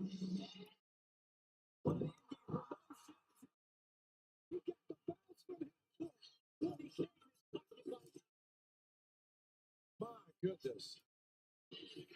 And, you look at the excitement, because that's a difficult shot, first of all, folks. You got your street clothes on. Not a big basketball game with your sneakers, your jerseys. You make a shot from half court for 20K. Send it over to Nick. Hey, I've got Jake here. Got the shooter's roll. Field going up. Gosh, I didn't make that many free throws, to be honest. I'm grateful I still have the opportunity to take the shot because I didn't feel good about it. Oh, man, I'm still overwhelmed. I'm a huge Thunder fan. This is awesome for me. This means so much to me. I still can't even believe the experience. This is awesome. Any early thoughts on what you might do with the cash? Invest it. Unfortunately, I'll spend something nice for my girlfriend. Love you, Sydney. Very smart man on both accounts right there. I appreciate the sir. Yeah, thank you. Congrats. Thank you very much. Thank you. All right, congratulations, Jake. Smart with the money. We've had some close ones. Some in and outs, some pinballs. That one finally goes down. Prosper is going to go to the free throw line. Dallas aggressive there on that drive. Prosper, another one of those players, getting minutes. Second-year player. Get minutes for Jason Kidd, and this is more look. You remember, to get there, Mike, you got to make more free throws than your opponent. You got to shoot what he was talking about. Yeah, you got to shoot your way in. So it ain't over yet. And then comes the hardest part. To launch it from half court in a packed house at Paycom Center. And that's a lot of pressure. I'm just saying. You know, that's a lot of pressure. And everybody's watching you. He's got street clothes on. Get the man the bucket. His girlfriend texted him, we're going to dinner.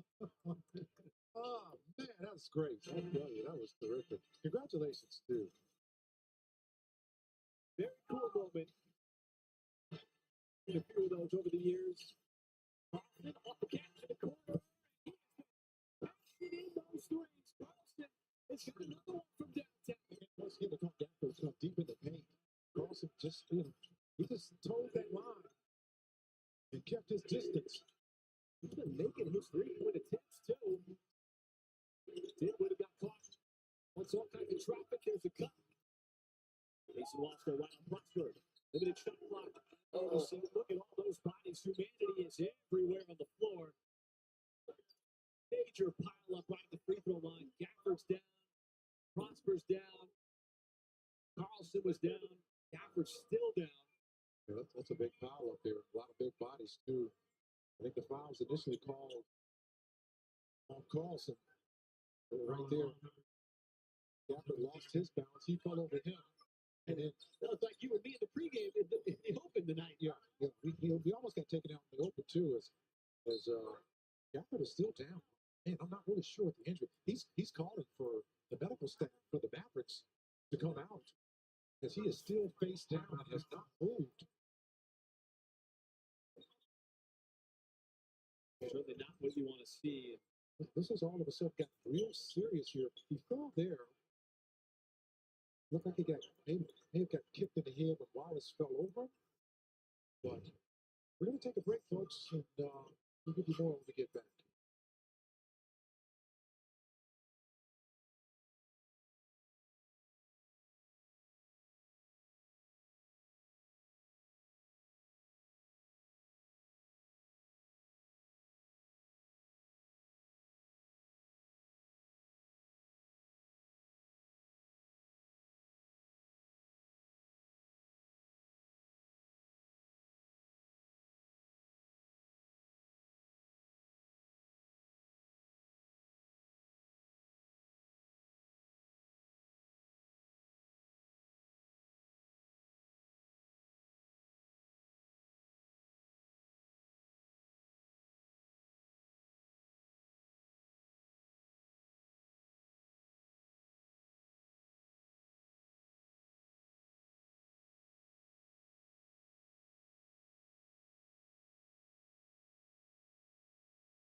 The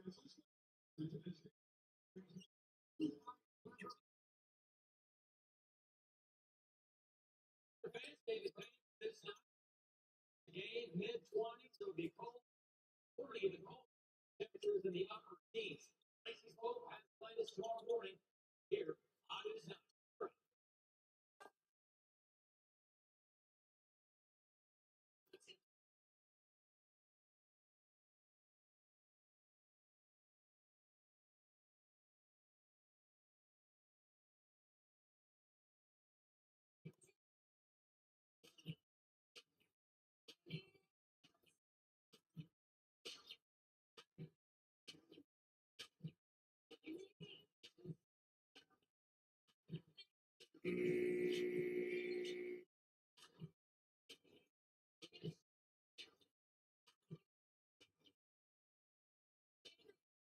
Not what you want to see for Dallas. As Daniel Gafford, critical player to what they do, already stepping in for Derek Lively, who is out. But Gafford was slow to get up for this pile-up. Look at the heel of Wallace, the right out of the forehead of Gafford as he got him square. Massive pile-up. Yeah, he stayed down for a minute too, folks. I mean, he did not move. He stayed face down. And after a couple of minutes, he was signaling for the medical staff for the Mavericks to come out on the floor. So we'll give you an update as the information becomes available. But what a nasty spill it was. And Wallace on the back pedal, right into where Gafford fell. Kyrie, tough fadeaway. It carries right over to Casey Wallace. Well, about 5 minutes left to go here in this first half. Thunder with the 8-point lead. Wallace off the deck is eyeing that three. Irving. Down the baseline. Prosper up top, Dinwiddie. A step there on Jordan. We have seen some quick dribbles and finishes from Dinwiddie. It is not easy to go at Lou Dort like that. Well, he's one of those guys who, he beat you off the dribble. Once he's made a couple of threes, it kind of makes you do a hard closeout on him. Three, no hesitation, and buried it. Playing with so much confidence, folks. In his second season out of Kentucky. Came in, shooting that three last year during his rookie season. Two players went to Kyrie. Prosper elevating and lofty goals for that jam. Foul goes on OKC. Give it to Carlson.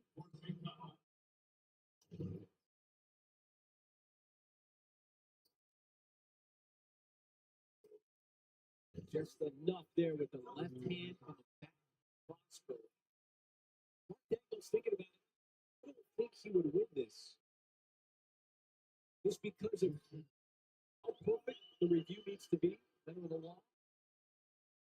That left hand in the back of Prosper, I think it would have negated any ability to get that return. Jason Kidd's got to go even further down his bench now with no Gafford. Markeith Morris comes in the game for the Mavs.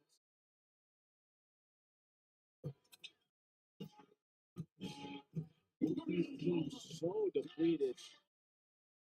So many guys out. A little different flavor than what we've seen between these two teams, but nonetheless, Jason Wallace goes right through the seam of Dallas defense.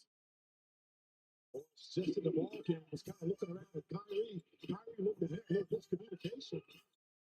Jason Wallace took advantage of it. Morris going to have to get up to speed real fast.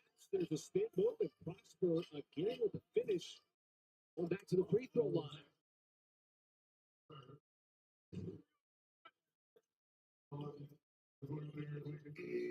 Nice spin move by young player out of Canada.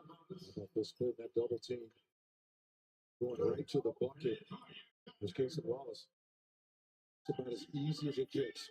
And that's what you want to do because the shot blocker's not in the ball game. And there's no rim protection. The rim protection comes from Morris. He hasn't played a whole lot. He's a savvy veteran, but he's not a shot blocker.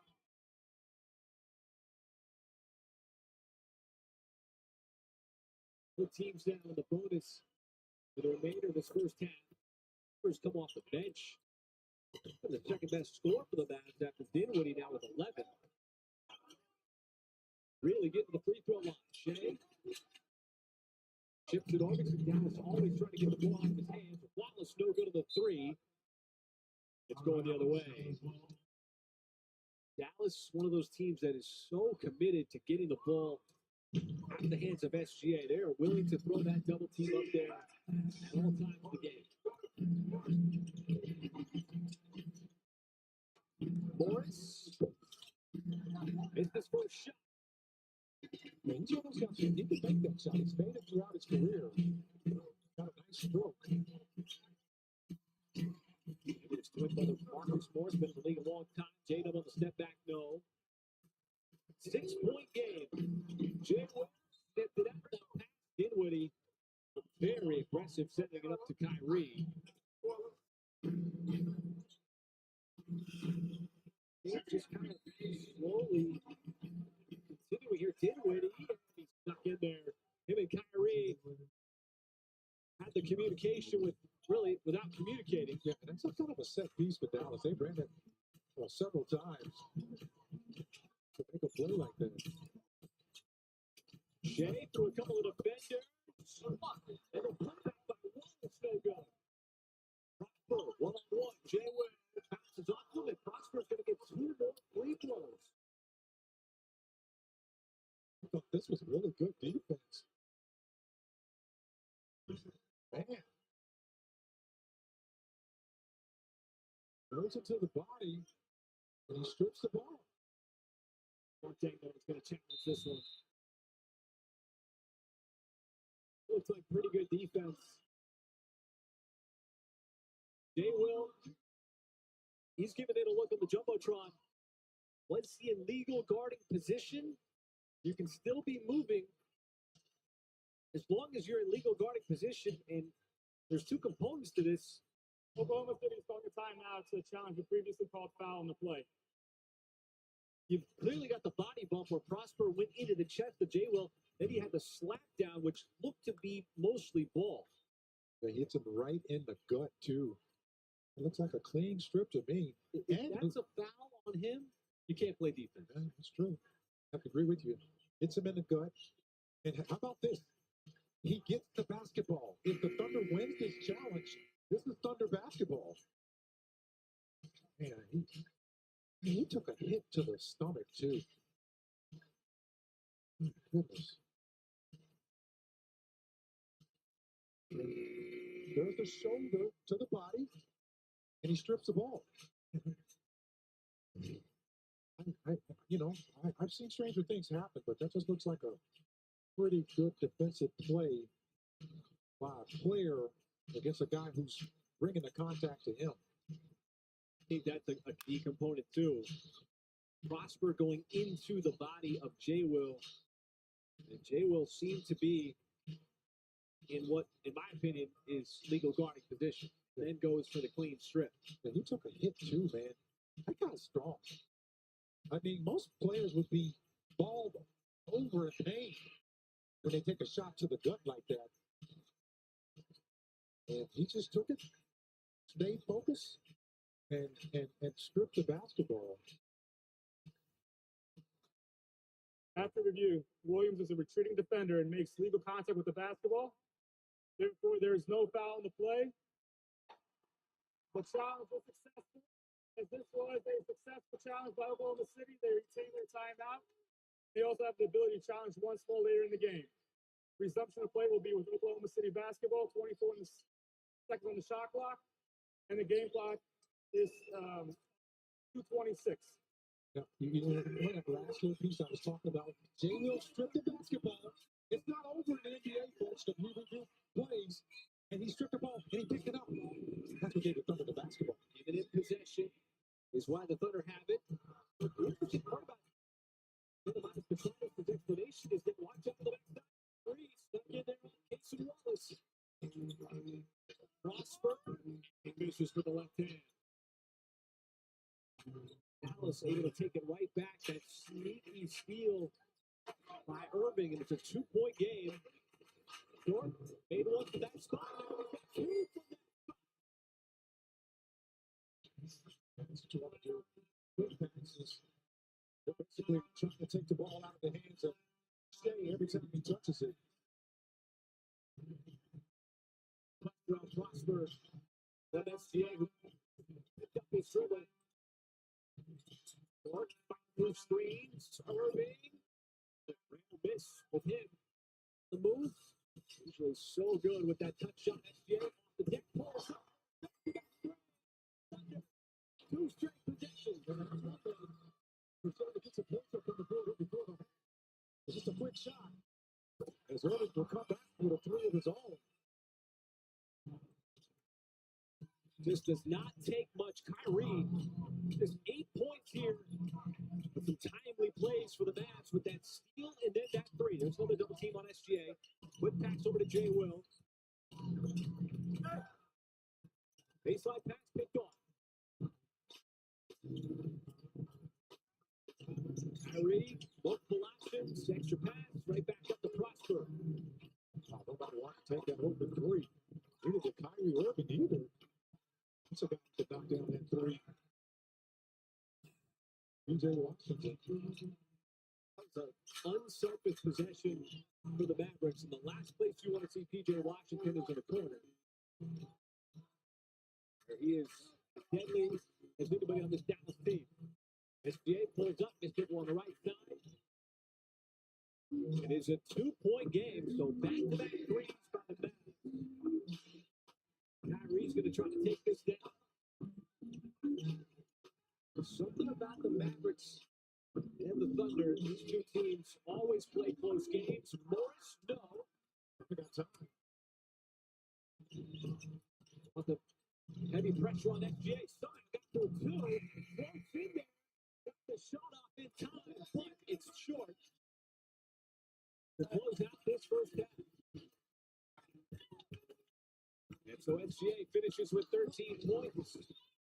Him and Jay Will in double digits. That's some action there at half court. Nick and Paris, they'll have halftime for you and get you all set to go for quarter number 3 here in OKC. They can't do what we do. They can't make it look this easy.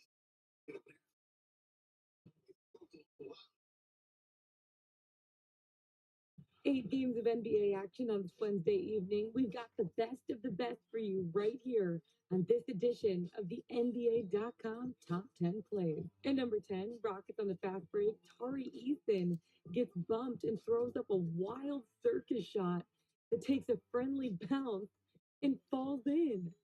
How does he get that to go? We'll take it at number 9, Mavericks get the turnover, and Daniel Gafford flies down the lane for the open slam dunk, puts it down with authority. We'll take it at number 8. Hawks turn the ball over. Cade Cunningham lobs it up off the backboard, and Jalen Duren throws down the alley-oop slam. At number 7, Steph Curry with the Euro step, finishing with the high arcing floater near the baseline, dancing around the court. And number 6, Jalen Johnson with an open lane to the rim, but is met with Isaiah Stewart for the huge block, denied. We'll take it at 5. Nathan Wallace picks off the pass and takes it all the way down for the fast break slam. One more time, coast to coast, and puts it in. And number 4, off the block Celtic shot, Derek Jones Jr. grabs the loose ball midair, launches a full court dime to Jordan Miller for the finish. Football and basketball combining. Rockets on the fast break. Cam Whitmore goes all the way upstairs for the huge alley-oop slam. Single-handed. We'll take it at 2. Nathan Wallace, coast to coast, crosses over at midcourt, throws down the one-handed poster over Walker Kessler. One more time. Nathan Wallace having himself a game. And at number 1, Jalen Johnson sets the pick and barrels down the lane for the dunk. Jalen Johnson been doing this all season. Halftime report presented by Jack in the Box. A beautiful shot of the Devon Tower here in downtown OKC. Love that emblem up top too. The Thunder and the Dallas Mavericks battling it out. 62-60 is your halftime score. We are here in the grinded out days of January. And you know what that means? There's going to be attrition. There's going to be guys out. That's the case with both of these teams. And it's next man up. And the guy that's been in the starting lineup here over the last week or so, Jalen Williams, he has gotten off to a great start here tonight. Playing with physicality and great efficiency on the offensive end. Yeah, we all know what Jay Will is capable of. He's got that versatility, his ability to stretch the three-point line. knock down those first. And that's what he's doing already in this game, really taking advantage of a guy like Daniel Gabbard who doesn't really want to get out of the water, as Coach Dagnall likes to put it, forcing Dallas to pick their poison. Are you going to cut off the paint, or are you going to come out here and defend these 3-point looks? He's also taking care of business on the defensive end. He's one of those guys that's willing to sacrifice his body to take a charge. Hasn't missed a shot yet so far in this game, giving the Thunder some really quality minutes so far in the first half. Yeah, and he's been a beneficiary of the Thunder trying to play fast in the half court and out in transition. Dallas has tried to sit in that zone defense, and they've got some length. The Thunder has done a nice job of getting out in a transition and making sure that Dallas isn't scoring a 13-3 fast break point advantage right now. Yeah, they're doing a really good job of forcing Dallas to run. If you're going to play, we're going to test your depth. We're going to see how those legs feel on the second night back-to-back.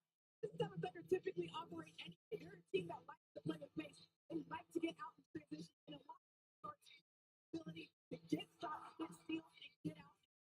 Exactly what we're seeing in this game. The Thunder, they're a team that also has a lot of depth to themselves, utilizing games, making Dallas to keep up with 48 minutes. Let's take a look at the first half stats. You see the shooting numbers for both teams. Sensational. Of course, Dallas has that free throw line advantage, doubling up the Thunder in terms of attempts. Harris, what stands out to you? Well, the Thunder's shooting the ball incredibly well right now. They're shooting above the field. On the other end of the floor, Dallas is also shooting the ball pretty well as well. So can the Thunder slow down, start to cause some disruption, and make them miss a few more looks here in the second half, give them a little bit more of a margin? Yeah, 10 turnovers forced by the Thunder in that first half, but actually Dallas has more points off of those turnovers. The Thunder has racked up a bunch of assists. Shea, he does the scoring, and he dishes out some good looks as well. More of halftime after this.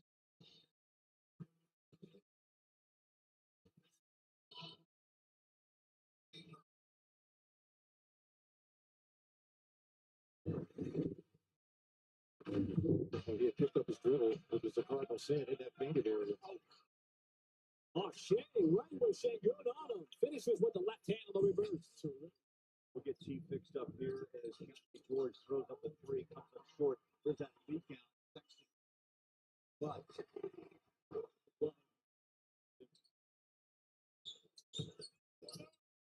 hard drive, a little bit of speed there, but a missed layup. May have had a lot to do with that. It was Kenrich Williams who knocked it away, and they control at the other end with a half minute to go in the first quarter. Right here, you'll see SK is going to go for three. Wow. Again, the runner-up to the MVP a season ago, Alan LaFleur has had a chance to speak to the big man, Isaiah Hartenstein. Hartenstein into Dorothy. By the way, the Rockets bench. 25 points. This is the doubles he's accustomed to, and he's going to keep playing. So he gets an empty shot. He knows he's got to be. He's had seasons where he shot 77% from line, 76% from line, misses that. Jackson kept it alive. Gildas Alexander has it. Oh, ball fake and slam. He has had some impressive makes here in this first half. Shea, back to the line, switches hands, left hand, having a foul. OKC will have to reset. Shea in the post, shot clock.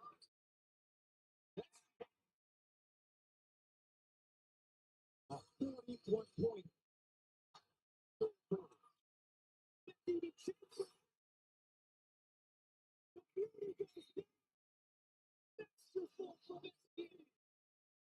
And it's showing up on the scoreboard. And they go to the 1, 2, 3. Testing 1, 2, 3. Hey, Mike, so I'm not going to say it. I want to air you out. Hey, go get some. Yo, if you don't go get some, I'm going to go get some. Whoa!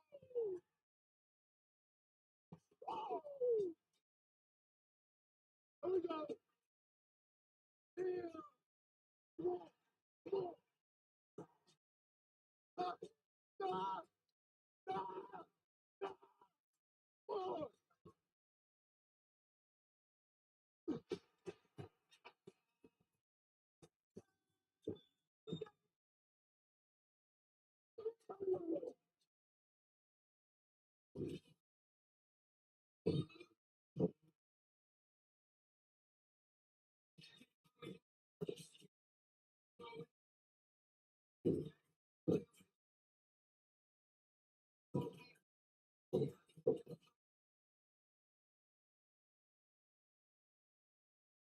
Tonight's halftime report is presented by Jack in the Box.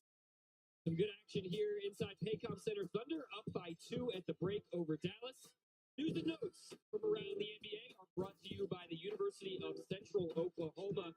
Quite the scene down in New Orleans. That game between the Pelicans and the Bucks got postponed due to a snowstorm. Didn't think I would ever see that snowball fight on Bourbon Street down there. That was really something. Jimmy Butler, after being suspended for 7 games earlier this season, now suspended for 2 by the Miami Heat for missing a team flight. The Heat in action in Milwaukee right now. And then how about this? 2 games over in Paris this week between the Pacers and the San Antonio Spurs. Victor Wembanyama, originally from France, with 40 points, 11 rebounds, and 5 blocks in the Spurs' 30-point win over the Pacers there in Paris in the first of those 2 games. Back here in OKC, J-Dub, he's got 8 first-half points to go with 6 assists. We'll take a look at leading scorers after the break.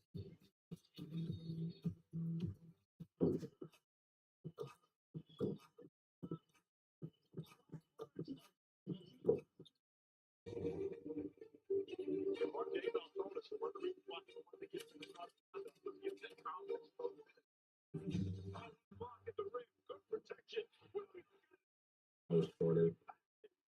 I think I had like short man syndrome. I was ready to prove somebody wrong and do that whole thing. Just it's kind of just the mindset that I was instilled with my parents. I can be successful in anything, regardless if it's basketball.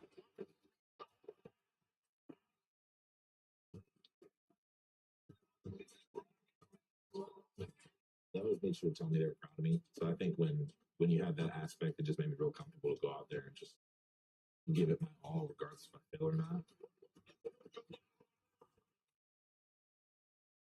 I feel like that's kind of where my underdog mentality comes from. You know, I always reflect on how I got here. I can't forget those moments because those type of moments really shaped me as a player. And then, you know, just me reflecting back on those moments motivate me even more to go further. I've always had the self-belief that whether I'm playing 30 minutes night in, night out, or I'm just getting at the end of the roster and I have to stand up and cheer for the other guys, like I was going to find a way to make an impact.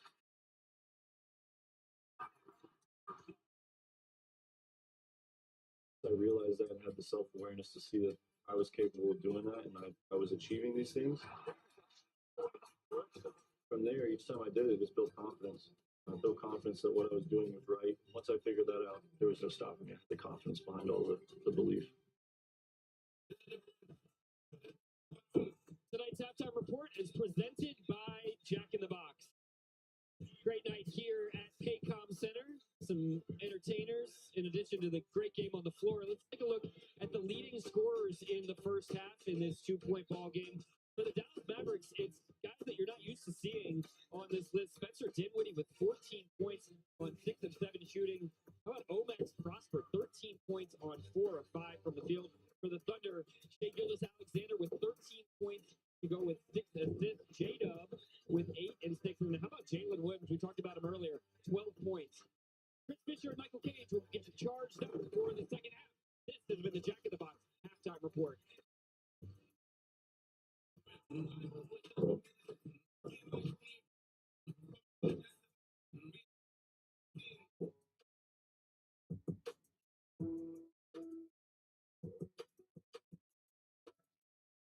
Yeah, no, you know, we're done to the showcase, a little media day going on, and take some cool pictures, and it's having a good time, good vibes.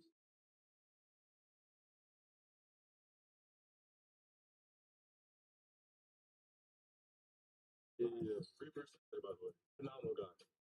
The year of opportunity. So grateful to be here, grateful we put in this position, so hopefully we can make some things happen.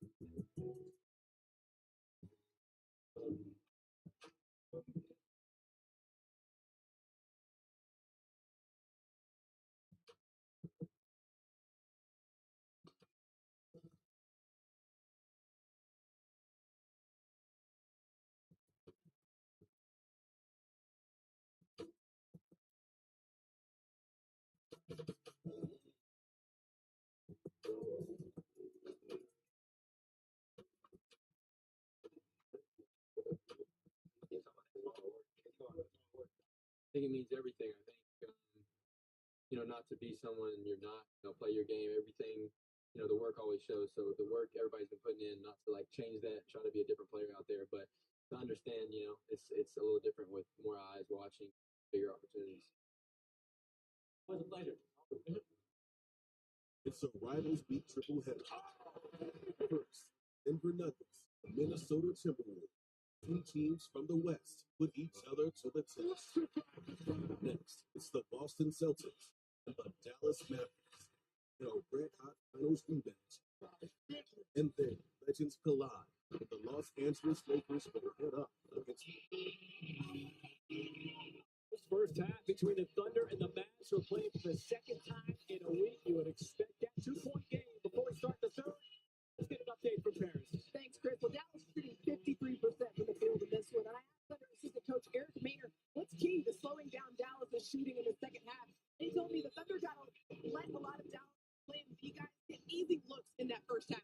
They did a good job of limiting their plan A players like Kyrie Irving and PJ Washington. But here in the second half, the Thunder is focused on making those looks difficult for their plan B players. Thank you, Paris. Something to note here, Daniel Gafford for the Mavs is back in the game.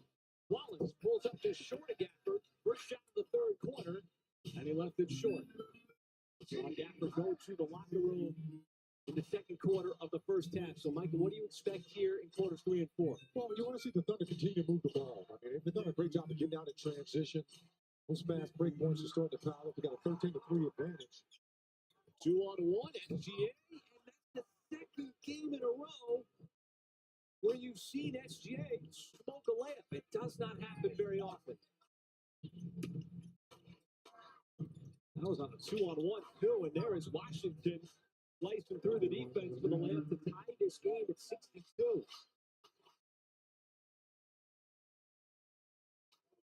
Well, points for Washington. There, that time pulls up. Those two shots with Gafford looming. This seems to have affected. Led by as many as 9. That's going to be a moving screen and a foul going the other way. Dort drops the contact. The time just didn't give enough room to turn. Stick that leg out. Thunder were glad to take that. Top part of this third quarter. See if they can get the offense started on a turnover. To keep that ball moving. Dort cuts through the lane, and Wallace is going to get a reach and foul on the mat.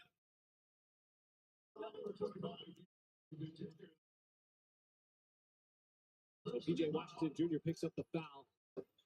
There's so much knowledge between these two teams going back to last year, all the matchups. I mean, you peel back everything, all the layers of the onion when you face a team in the playoffs like the Thunder plays Dallas. 6 games in the Western Conference semifinals, ended seeds, plays. There's very little that's unknown. Jay Will had 3 shots right at that exact same spot. They missed them all. Man, those are the shots you want. You got plenty of time to course correct and drop those shots. But I like the fact that you're trying to get in there and penetrate that zone defense of the Mavericks. And PJ Washington Jr. from the outside is now Dallas' leading scorer with that 3. Off the season-high 30-point game last night against Minnesota. Jay Will. It pops right back out to him. Jacob trying to drive in, stops fade away, and I think he kicked it right off the window. Contact balance again. Just taking the contact, staying on balance to make that shot. Irving, no good for 3. Edwards, with that last touch by. It's going to stay on this end.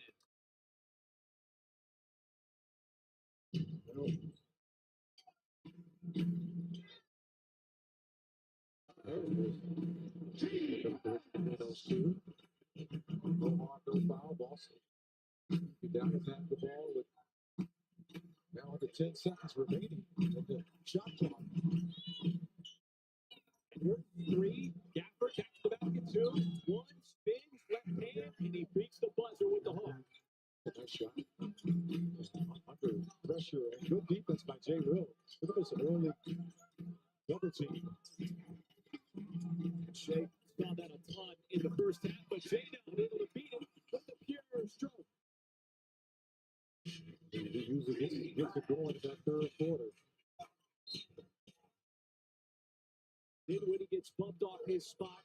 Be a foul on Cason Wallace.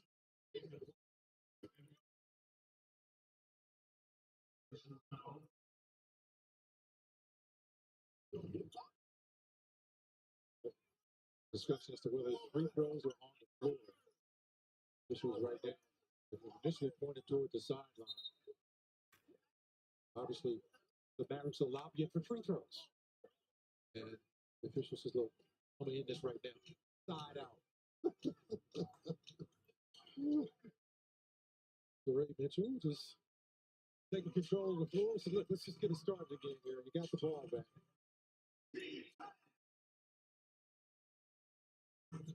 No surprise in these two teams yet again. Both game is Jalen Williams. Jay Will picks up the Irving wheeling around.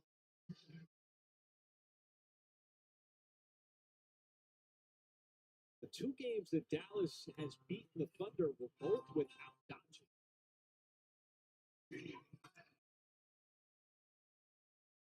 We're able to take down Dallas in this building 4-5. Everett NBA Cup. Go to the sideline. We're going to get a time ball by Mark Deco. 28.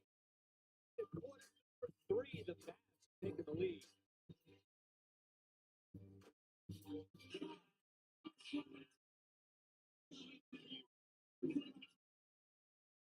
10-minute all change. Now, we have two very lucky contestants with me, both represent a different generation.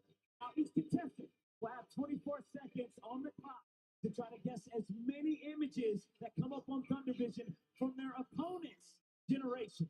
And fans, if you know it, help them out and so they can get a really cool prize at the end of it. Now, we got Cammy, who's our contestant, born in the 1900s. Things are a little bit different back then.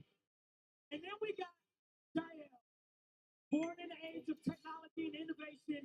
He's the freshest one here. So we're going to let you go first. You ready for this? All right.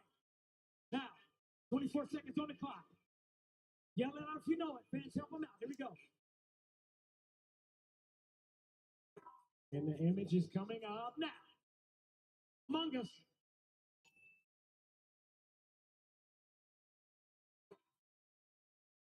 And the center, he said it. Go. He said pass. Drone. Drone. 3, 1. Okay. Oh, bugs like it. He said drone. Time was expired. That gives you 3, Jael, okay? That's a good start. You got 3. We got the official review. Now, Cammy, it's on to you. 24 seconds on the clock. Here we go. What? Who's that one? She said pass. Armageddon. Armageddon. This one. Eat Jedi. What's this? R2D2.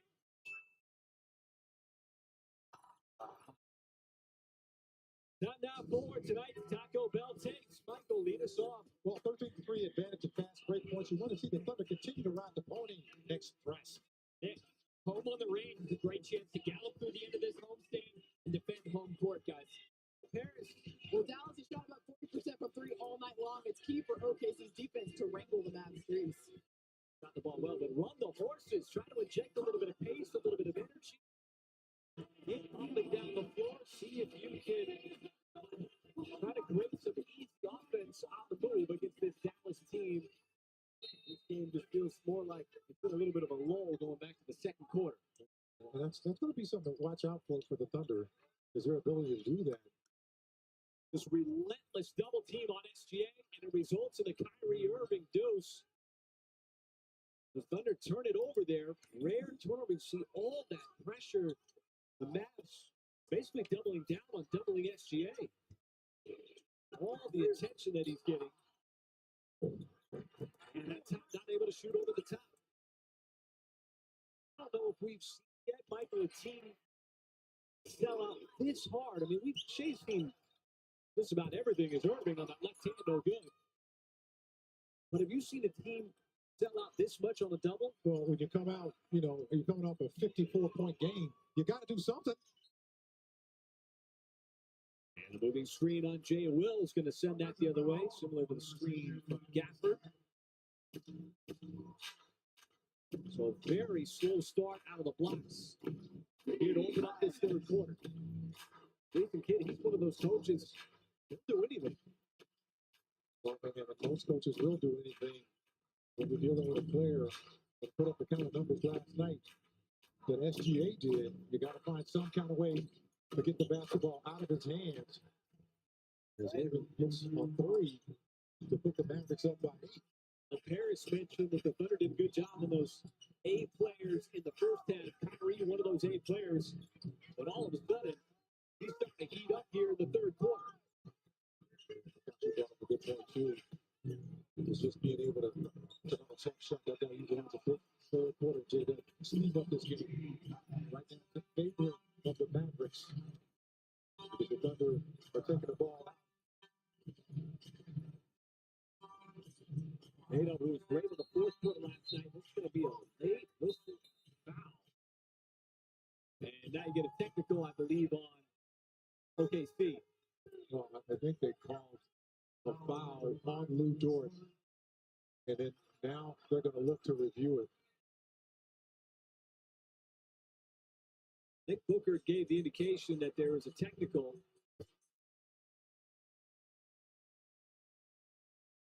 Oh.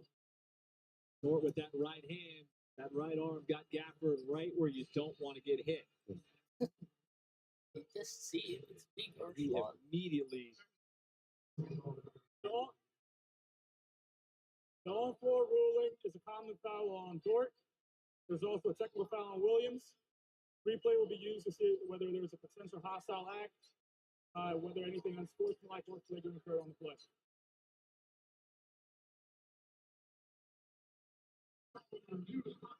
The Booker gave the tee. J-Dub away from the action that they're reviewing right now, which is the contact from Dort to Gafford. It's been a rough night for Gafford. Took that inadvertent kick to the head in that second quarter. We had to go to the locker room.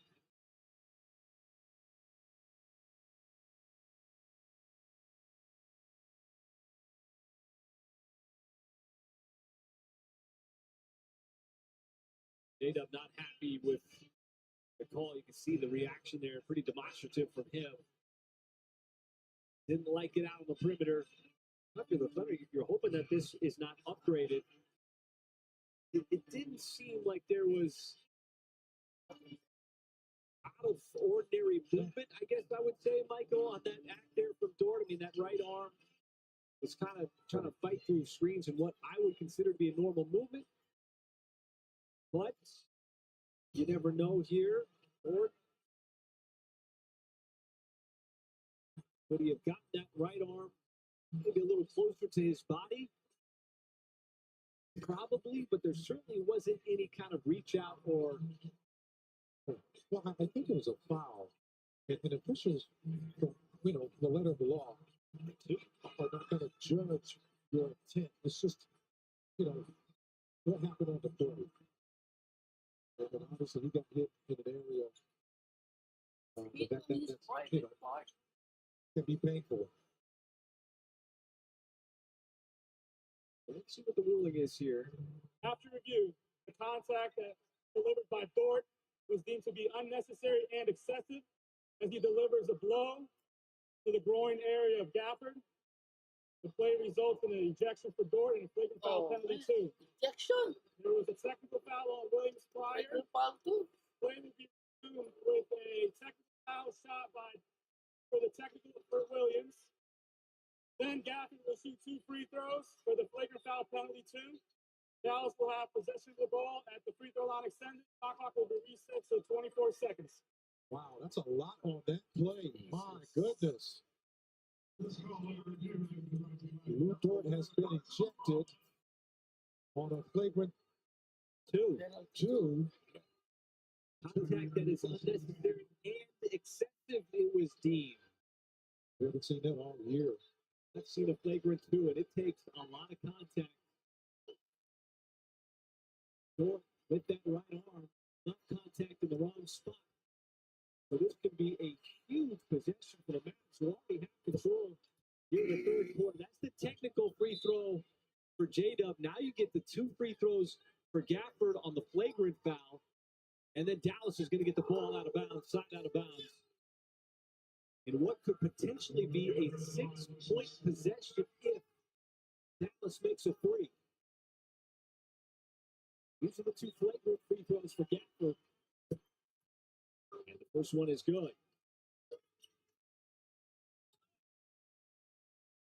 The officials feeling like Dort, Michael, in that instance, didn't need to make contact with Gafford.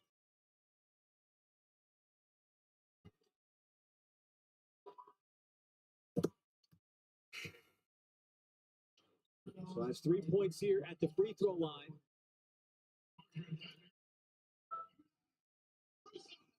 Dallas has now its biggest lead of the game with 9. We've got to play through it here. What has been an all Dallas third quarter. That's going to be a foul on SGA. It'll be the 14th foul. Now Dallas is going to be in the bonus for the remainder of this third quarter. Now you got to worry about this being an away from the play foul.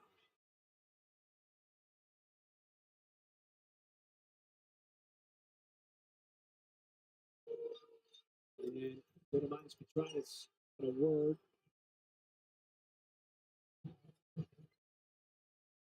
Ball gets inbounded and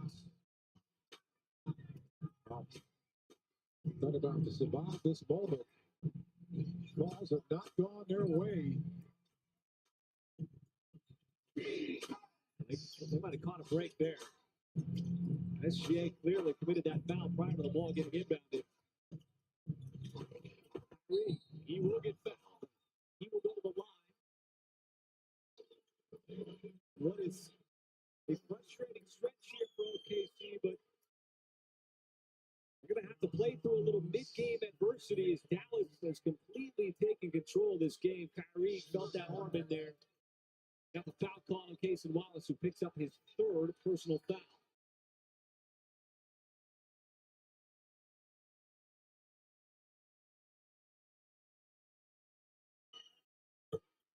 Get back to the community and win with Thunder 50-50. Get your raffle tickets for a shot at 50% of the pot, with the remaining 50% going to the Thunder Community Foundation. Brand new to the 50-50 raffle is Double Day on Thursdays. You spend $100, get an extra 300 tickets at okcthunder.com/raffle.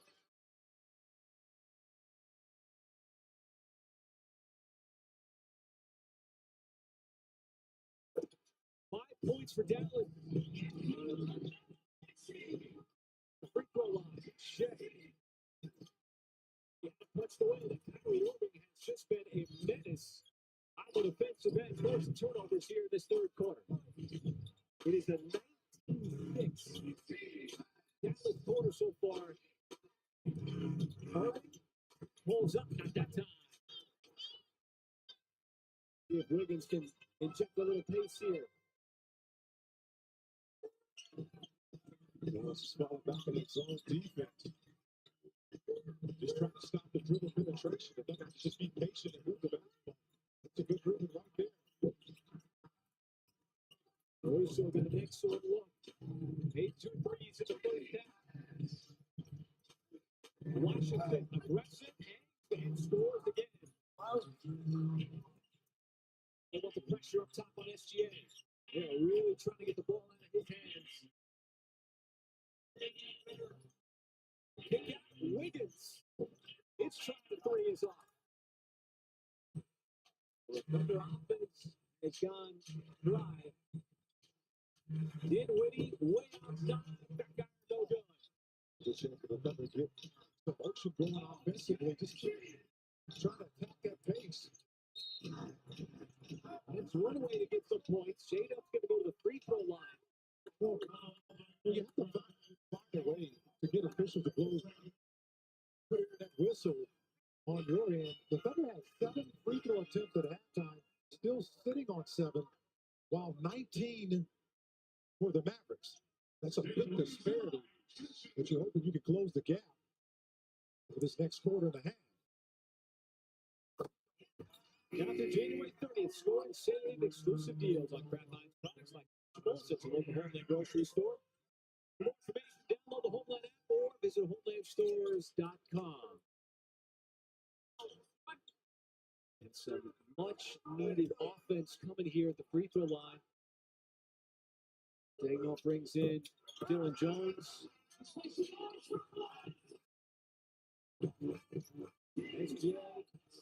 Kendrick Williams, Shade Up, Caruso, and Dylan Jones on the floor. Caruso trying to stay attached. Irving, and Irving has it down. And Irving's got it going in the third.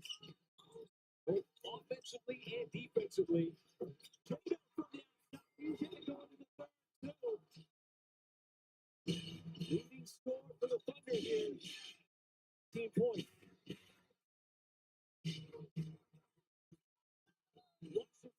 Back to the free throw line. A little exasperation. The Thunder trying to play defense here without fouling. Now Washington's going to get 2 at the line. The defense almost poked the ball away.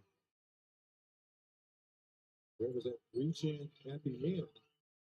But Dallas is back at the free throw line. The free throw is 20 and 21. What I'm seeing right now, Michael, is Dallas is not settling for 3-point shots between Kyrie Irving and P.J. Washington. They are trying to get downhill. Well, that's something the Thunder want to do as well. Just not able to when you're taking the ball out.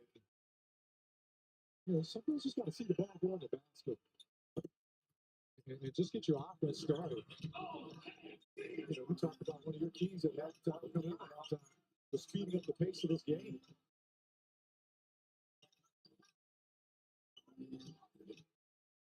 Norris trying to keep that ball moving down to Kendrick Williams. Kendrick Williams, sideline 3. Coming off the bench and knocking down his shot. When the Thunder is zone defense, you just have to be patient. You have to move the ball around from one side to the other and get that big shot. It's a knack for timely buckets. They needed one there. Irving trying to spin away from Jacob. That's to be an offensive foul. Moving screen. As Cleveland just wiped out Jalen Williams. J-Dub took a shot. I don't think he realized that screen was coming. Here it is here. Cleveland stuck the elbow out, man. Kind of hit him right there in the rib. Right there. My goodness. Difference there. One player is bracing for it. The other player is. The Thunder can continue. See that ball go in the basket. Jay really trying to get going. Instead of wide left. Been at the rhythm tonight. 5 out of 14. Washington again, right to the rack. Stripped on the way up. And it's off his knee out of bounds. Good strip. I'm not sure if it was Dylan who did it. Man, this is tough to do. Yeah, he did. Good strip by Dylan. And did it without fouling, too. But P.J. Washington is trying to get to the basket. Notice a really double team. You always see that in college a lot of times. Oh, Caruso! Slicing in, a little scoop and one. That's one way to beat that zone defense. Caruso sneaking in. A knack. Well, look how deep that was in terms of the trap. It was on the other side of the court. As Irving takes the contact to Caruso. He's not happy about the call. But it's another and one for the Thunder. Their 4th one of the night. First one in the second half. Still hanging tough here, folks. After a whole lot of free throw shot at once. by the Mavericks on the Lou Dort ejection. Still only down just 7 points. You're happy about that. This game far from decided. Tons of time left to go into this third quarter. Dinwiddie. And a whistle and a foul. Spencer Dinwiddie's going to go to the free throw line.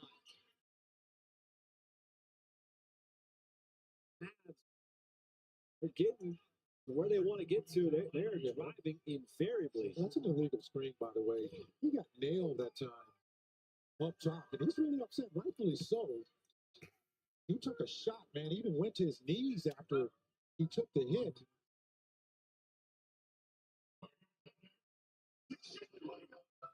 It's one thing to get to the free throw line, which Dallas is doing. That's also capitalizing at the free throw line. 20 of 22. One more here for Dinwiddie.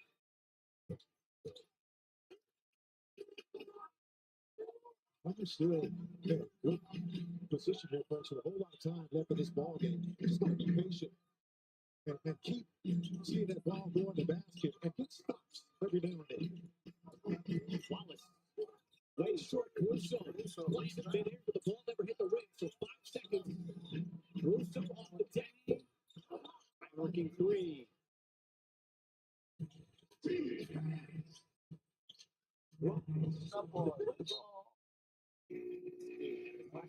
OKC. Might have got a hand on it, knock it out of bounds. It'll be Dallas basketball. 8 ticks under 3 to go here in the third quarter. Thunder battling through it.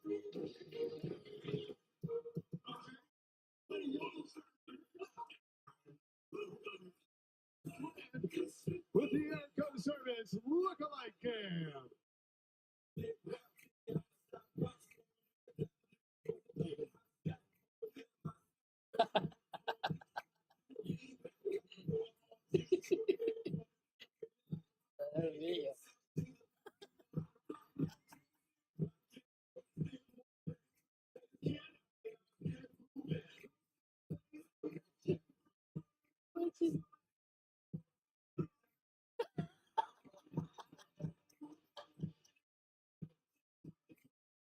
Oh, come on.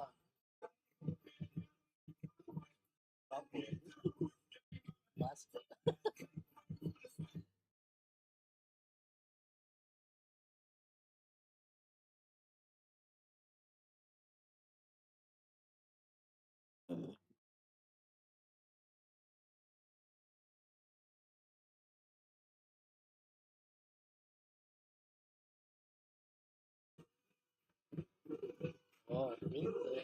Yeah.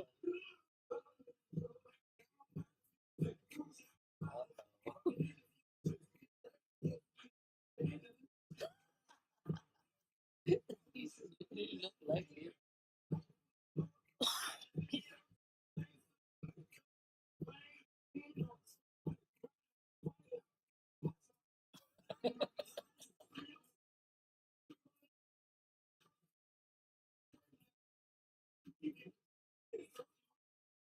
Let's give yourselves a big round of applause. That was the Airco Service.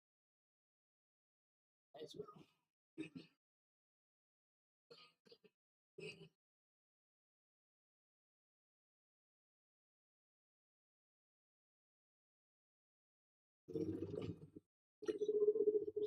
A lot of it's personnel.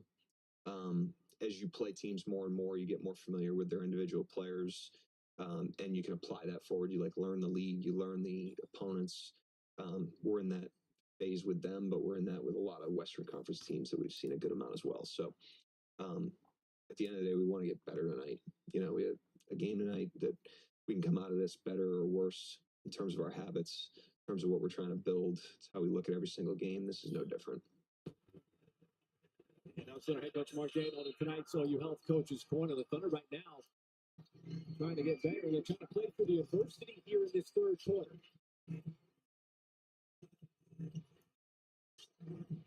Irving gets hacks, and it almost got picked off by J-Dub.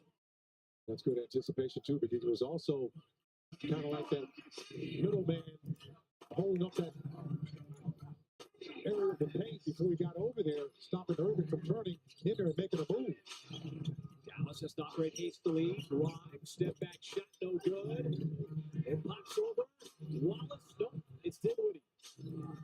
Quick release, flat to the three. Shot for the rebound. Prosper hits the deck. They should call a jump ball. It is. And so you're going to get Prosper and either Kenrich or Kaysen. Be the battle for that rebound. How about this? Just battling his own man, hit him in the face. Prosper. On the initial ball coming off the rim. He's got nailed a couple of times. Legitimate shot that he's taken. Yeah, that was a legitimate shot from his own teammate, though. And that happens in an easy basket, folks. Everybody's, going for that ball, that loose ball up in the air. Arms are flailing. Kenrich able to step in front of Gafford. Prosper made contact with the jump ball. Kenrich out of motion instead. J-Dub fade away. Another one. Nice stroke there from Kenrich. And despite all that's happened in this third quarter, the Thunder are right there where they need to be. Just keeping this game close with a whole lot of time left.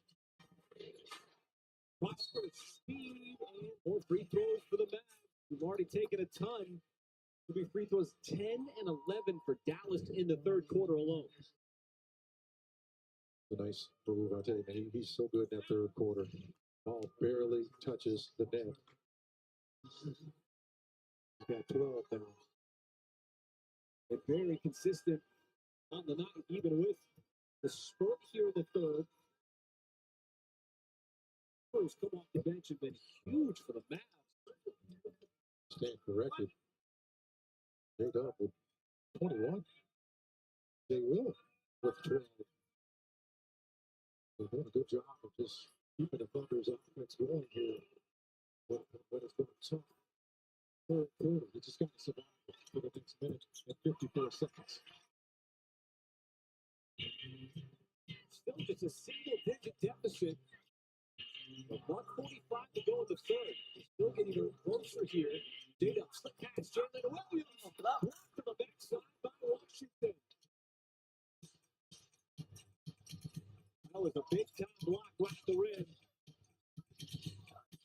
Dinwiddie off the screen, and it goes the other way for the three-point shot, and that is a big swing. They're trying to dig in a little bit more. And J-Dub distributed right into Gafford for the turnover. Up ahead, Prosper, and foul. Well, you had it in a place where you really liked it. But the ball in your hands, but DJ Washington just continues to be a tormentor, that time on the defensive end. Prosper's going right back to the line. Dallas has really been taking advantage of the line tonight.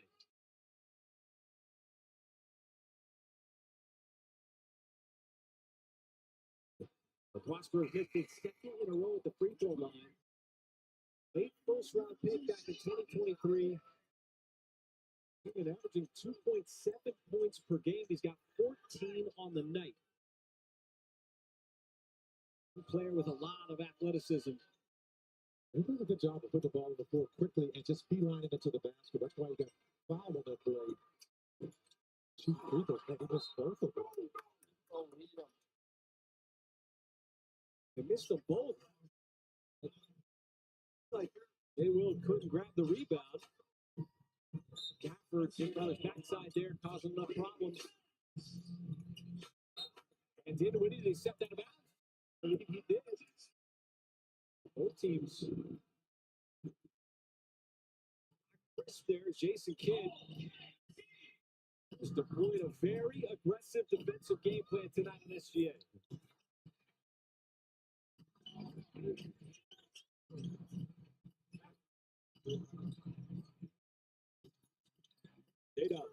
J-Will wasn't ready for it. Fortunate to keep the basketball Three, no good by Wiggins. Pops out.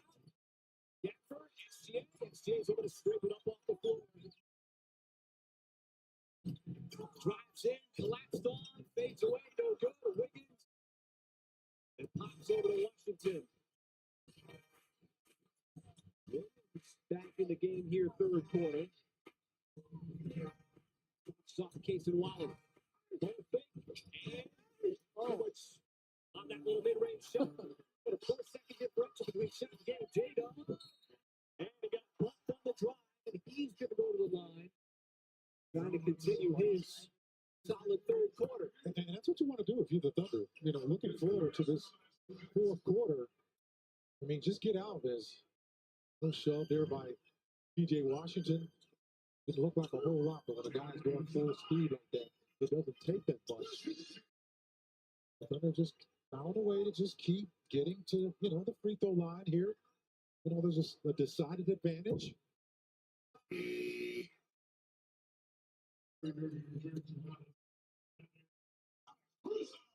One more here for Jalen Williams. Russo comes in defensively. Lawrence Williams also coming in here. Casey Wallace, Jay Will going to take a seat. One more for J-Dub, who's been the Thunder's leading scorer on the night with 21 points. And make it 22. Splits the pair at the line. Dallas, if it wants to here, can take the last shot in the third quarter. For the Thunder, you don't want to foul. Dinwiddie. Uh-oh. He's going to get the Thunder the basketball back with 8.9 seconds, and you can get it down to single digits. Yeah, you're Dallas. That's the one thing you don't want to do. Is turn the ball over. Just run the clock out, run it down, and try to get a good shot as the shot clock is expired. Get a little bit out of control, threw it over the head of Irving.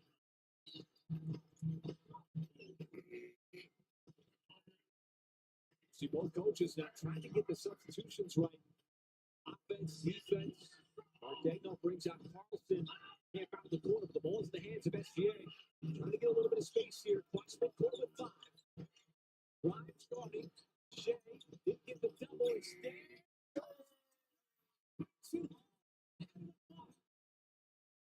That's why if you're Dallas, you don't want to turn the ball over when you get a chance to run the clock all the way down to the end of the quarter and not give your opponent a chance to score some points and get it down to single digits that you just talked about, Butler. So after that third quarter, the Thunder go to the fourth quarter. It's still a single-digit game, just down by 8. And now we can look ahead.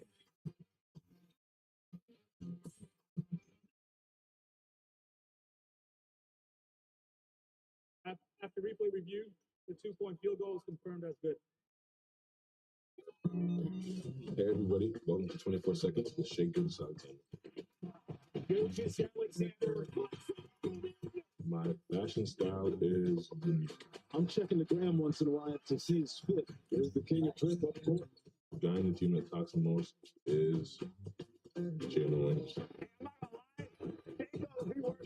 My cheat meal is Shake Shack. All right, it's the buzzer. I'm out. Shake Shack. Lovely.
City, the Thunder, and the Mavs. Time now to take a look at tonight's T-Mobile game recap as we go to the fourth quarter. The Mavs have shot well throughout the game. Over 53%. They got to the free throw line in the third quarter. The Thunder, with those 24 rebounds, they got outscored by 10 in the third. So nothing peaked off 1 point to close out the third quarter. Just a little bit of psychological boost in making this an 8-point game instead of a double-digit game. That's going to be the foul on Gafford. Trying to get positioning on the block. A little too much contact there with J. Will. And Dallas turns it over. I mean, he took a shot to the face. And I'm not sure why they didn't review that, man. He just flailed back and dropped it right in the face. Look, at least go take a look at it. Officials elected not to steal an offensive foul nonetheless. First shot, right in the face. It's a 6-point game.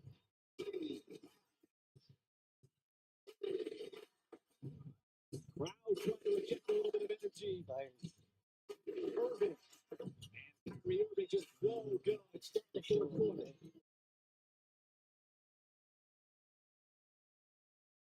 Irving down with 20% shooting. That zone for the Mavericks. Mavericks trying to make something happen off the dribble. And he does. It goes right to the cup. Using his side, and it's Michael. Nice move too behind the back. Kind of throw the defense off. Got there quickly before the shot blocker Gafford could interfere with the play. At some point, Michael, the better defense is going to have to start drying up that. Well, you got plenty of time. It's all about just connecting stops together. Three is on Wiggins. That was last touchdown. The officials say it's going to be Dallas basketball on the baseline.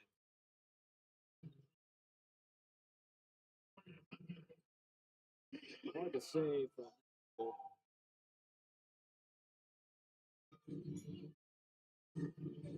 This is the kind of battle you want. Plenty of time to go in this ball game. Perfect right off the inbounds pass. As good as anybody. And a quick release. So Kyrie trying to pick up the slack there without Doncic.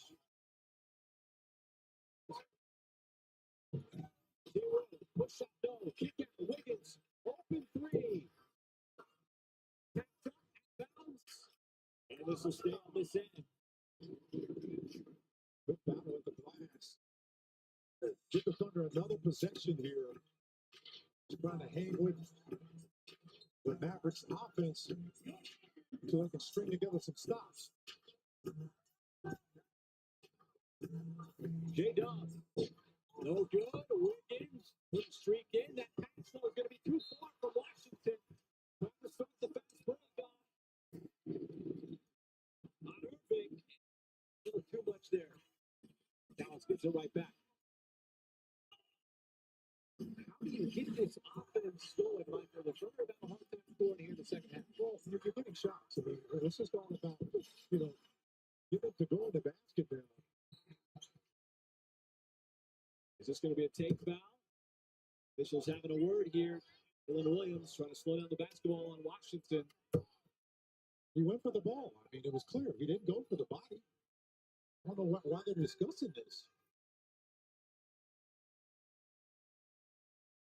He went for the steal. They call the take foul. The officials got together, decided that Jalen Williams did not make a play on the basketball. Trying to slow down PJ Washington. The move. It's got to be the weakest take foul at this point in the game of all that's happened all season. Wow, goodness. Look, Kyrie at the free throw line. Outstanding free throw shooter in the lead for the Mavs. Back up to 10. I mean, here's my thing. He was cross half court. J. Will was in the paint. I mean, that's just playing defense. Now Thunder got to play defense in the half court. Washington thought about it. Saw the space, and it was halfway down. And a few threes, well, a few shots that he has missed, it seems like. Shea, speed, got to the cup, missed it on the dunk. Harris back out to Wiggins. He went right at Gafford. Wilson Wallace took a shot at that play, too. He's slow to get up. Jado flips it up. He's going to get 2 free throws. Time going on in that possession.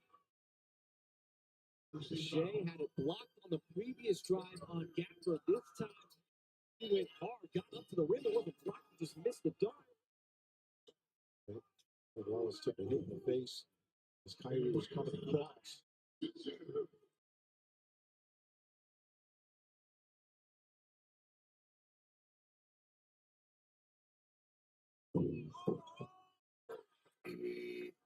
it has not been a friendly night at the free throw line for Jada.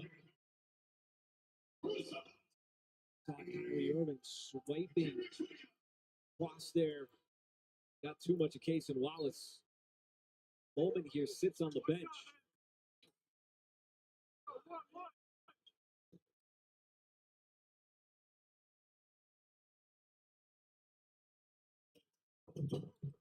Second one goes down for J-Dub. It's been the Thunder's leading scorer in the game. Thunder right now. Fortify the defense. That'll be a kick ball. Shot clock right at 14. But it has been right about this deficit, Michael, since the Mavericks went on that run in the third quarter. And I think with Thunder right now, it's going to come down to the defensive end. Can you string together just a couple of stops? It's not going to happen on this possession. And Mark Daigneault out onto the floor. The Mavs push the lead for them back up to 11 points. They've had control since the third quarter.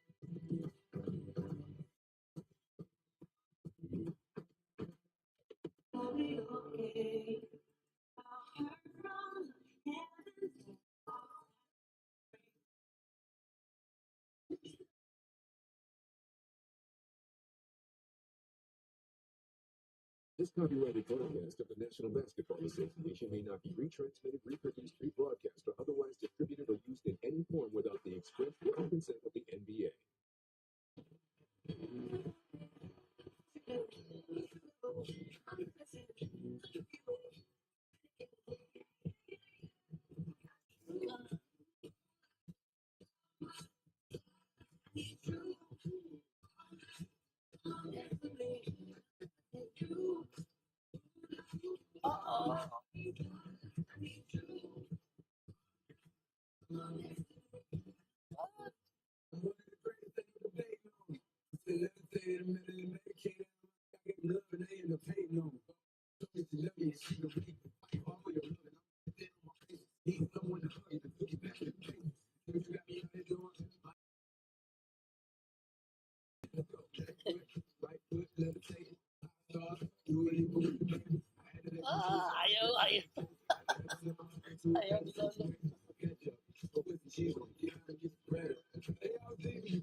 Let's give all our Kiss Cam comes a big round of applause. Kiss Cam is brought to you by your friends at Love.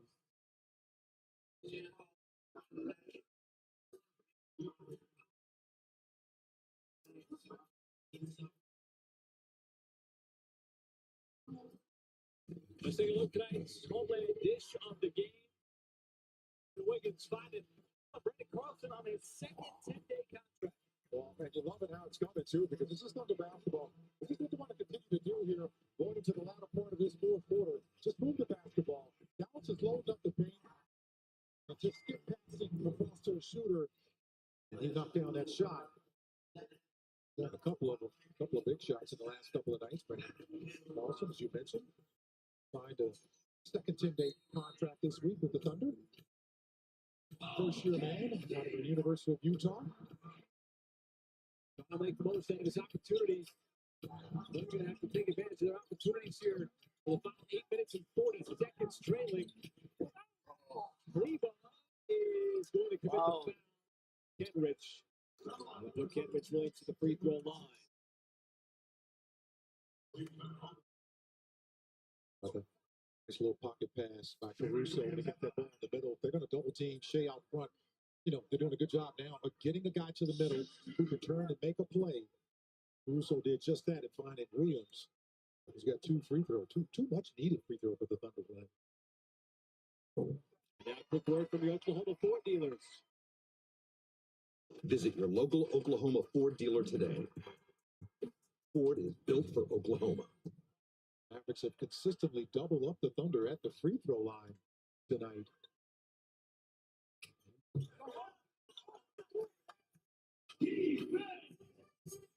Kenrich splits the pair.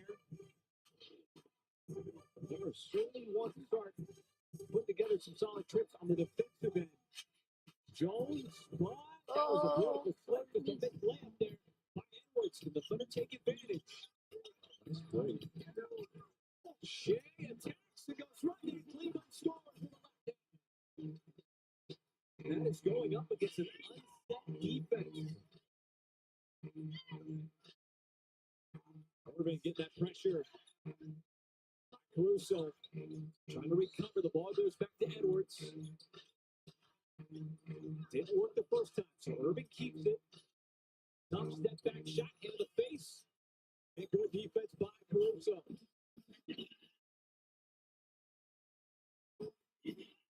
the catch.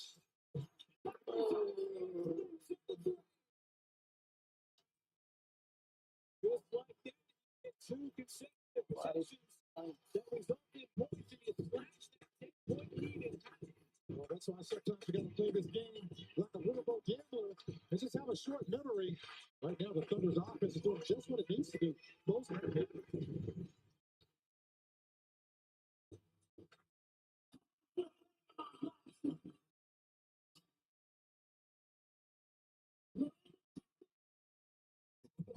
Looking at a younger version of myself, full of joy and kind of happy, curious to kind of figure out the world. Did that kid know he was going up to be a Absolutely.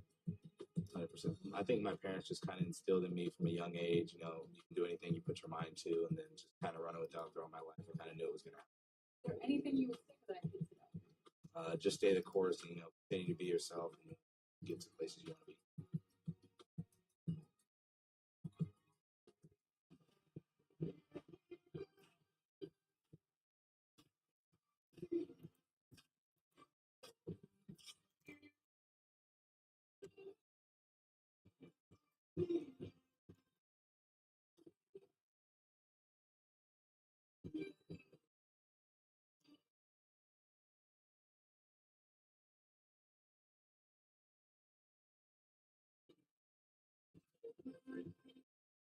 We got a few more. Who wants one?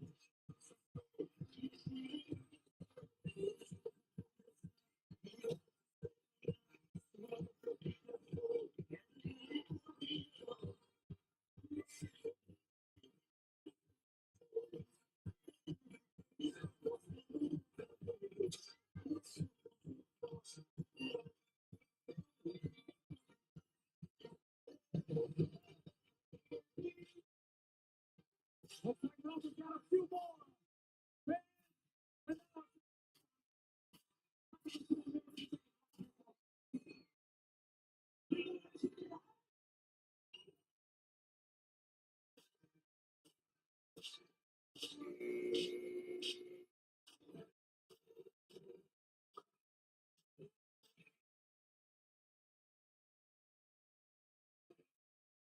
Thunder basketball on FanDuel Sports Network is brought to you by MidFirst Bank, the official bank of the Oklahoma City Thunder.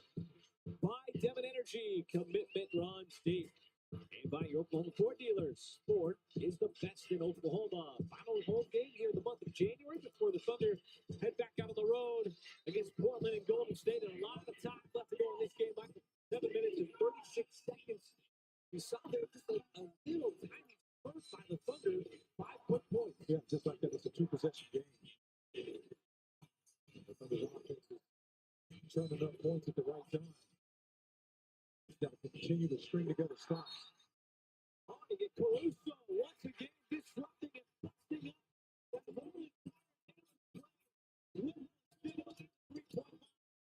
Caruso did last night. It's a one-man wrecking ball. Yeah, and it's all about getting stops.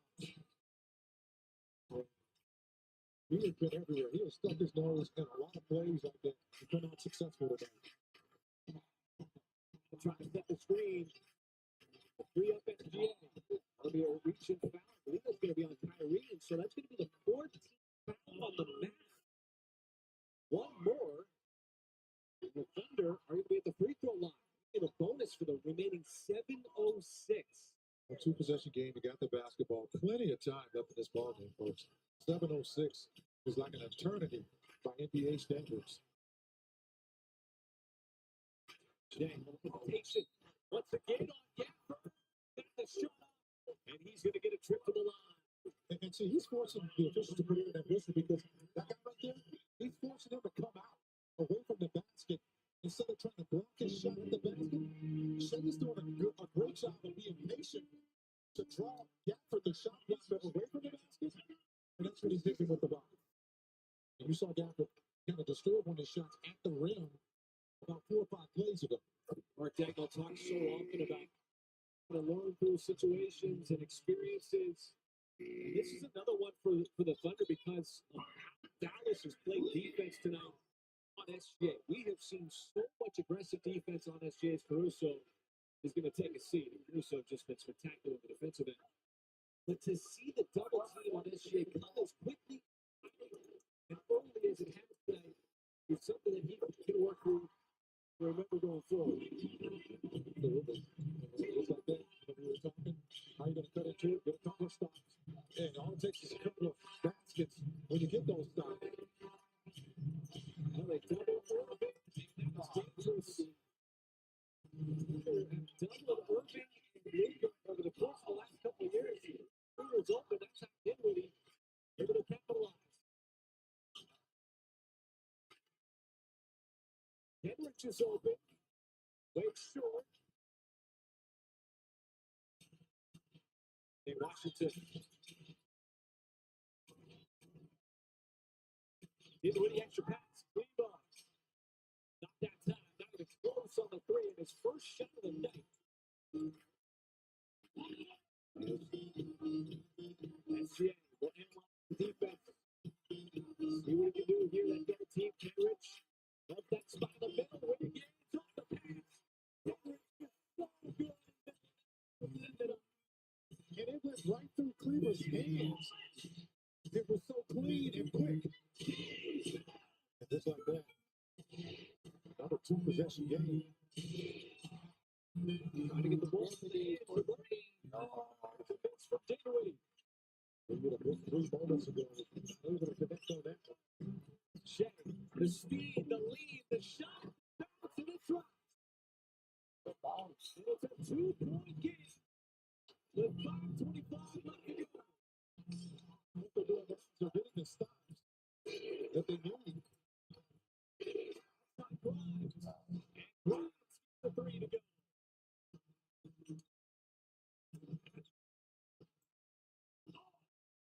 Shot by Grimes.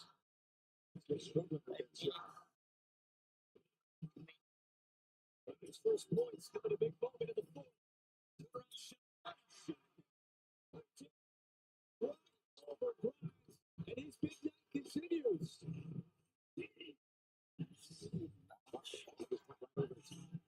His shots have not been touching the net. Very much barely moving it. This time the Thunder don't double. Irving drives in. Left hand is the left. Here, hit by 3. And slowly chip it away. Here it is from the corner. Extra pass outside. Henrich. Great look at the 3. That's an excellent pass by Jones. And the defensive end and dial in. Dinwiddie hits the hit for the finger scores. So Spencer Dinwiddie providing some big-time offense for the Mavs in this game that is intensified here in the fourth quarter as the margin collapses.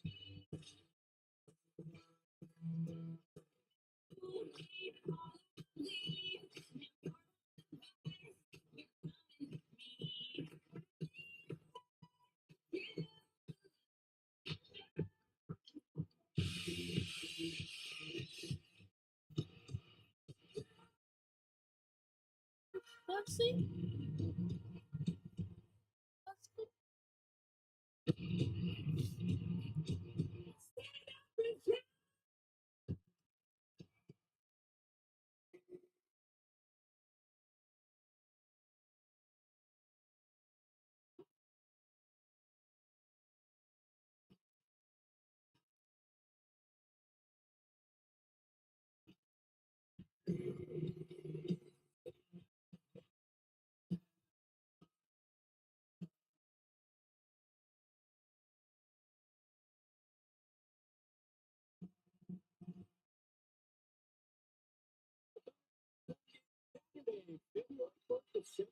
Here, Paycom Center versus the Sacramento Kings. Get tickets tonight by scanning the QR code on your screen or visit OKCThunder.com/buy tickets. It'll be once the calendar turns to February. It's the final game, home game of January. Here we go, 4 minutes to go. 5-point Dallas lead. And it's turned into a good fourth quarter. Dallas won the majority of the second half. The Thunder executed. The Mavericks who out-executed the Thunder in Dallas. Up front, a shot clock factor. Wiggins lets it go. Short. Now Jason Kidd will call the timeout. 3:45 left to go. Let's get a shot to the Thunder you want. You get a good look. 1-3. Just under 4 minutes to go here. Plenty of time there, folks. Close the contested game.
Excitement here inside Paycom Center. You play the Dallas Mavericks, Michael, for the second time in a week. That first game in Dallas, the game got the execution according to Mark Dang on the Mavericks out executing the Thunder down the stretch here in another tight game here with 3 minutes and 40 seconds to go. And the Thunder out execute the Mavs. And, you know, it's all about getting stops now. If you're in closing time. Irving drives in, kicks, Washington, 2 seconds, the floater, strong, backside rebound, is tapped out, Dinwiddie, and they'll pull it back down. Lebo, her spot, it's a huge three. And it comes on an offensive rebound, it's the second attempt for Cleveland in the game. They quick two, back to the away.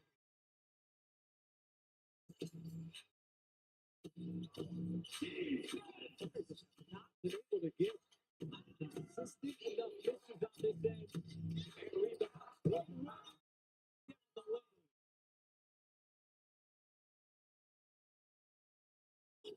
And Dinwiddie has been huge. 28 points in this game. Wiggins.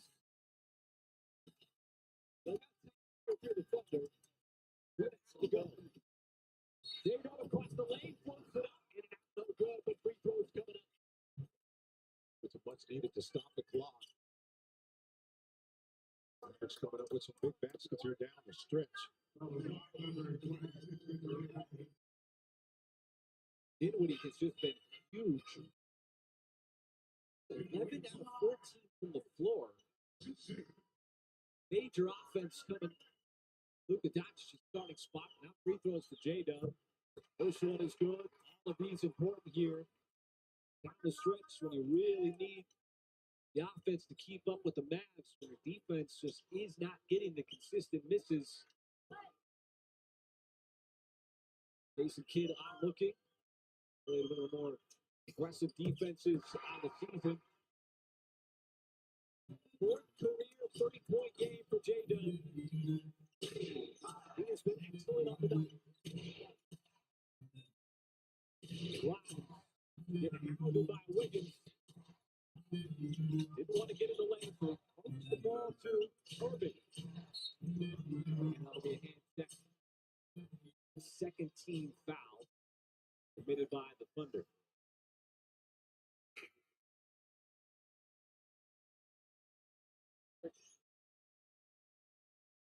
Irving a little slow. The foul.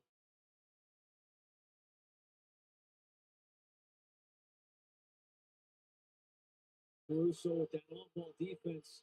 See what happened there. Tough ball there. Wow. Oh, the boom and grab the ball. Cleveland block.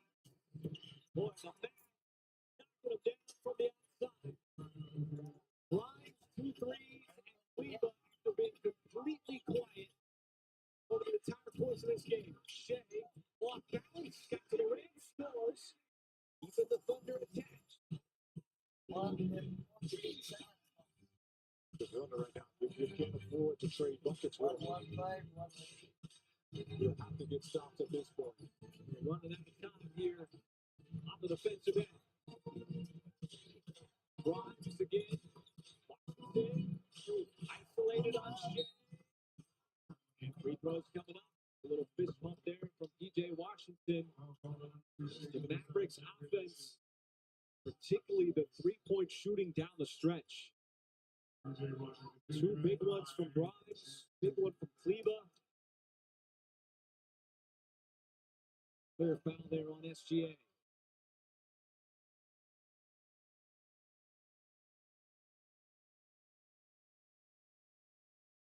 A minute there at the free throw line. Thunder will welcome that.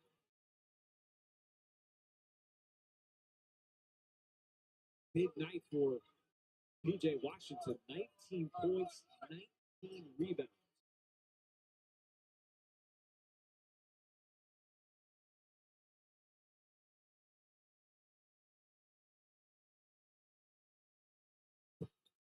Second one goes down.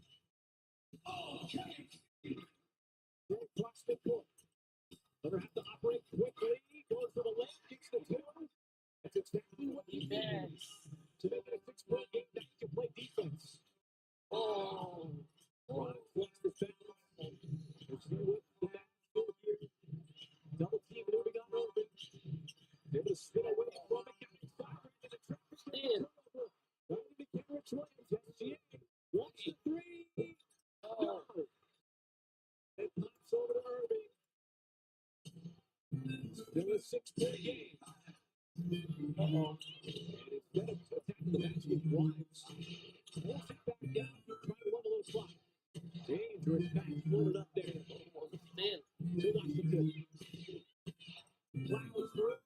Outside. Cleveland. No. Caruso checks over SG. We got to make something happen here. Shea drives. There's the whistle and a foul. SGA is going to go to the free throw line.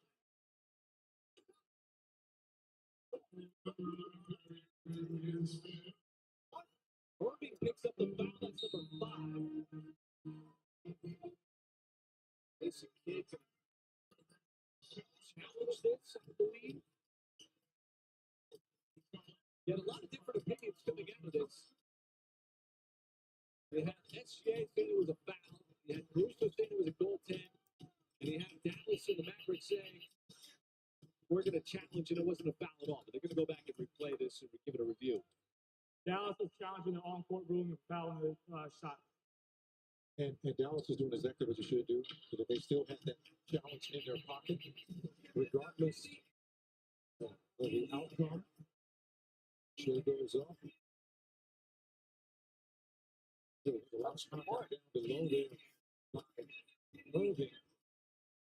Can't really see a whole lot with PJ Washington. Oh, there's a hit on the arm by PJ Washington. I think initially it was called on Kyrie Irving, but that contact appeared to be a slap on the wrist from Washington.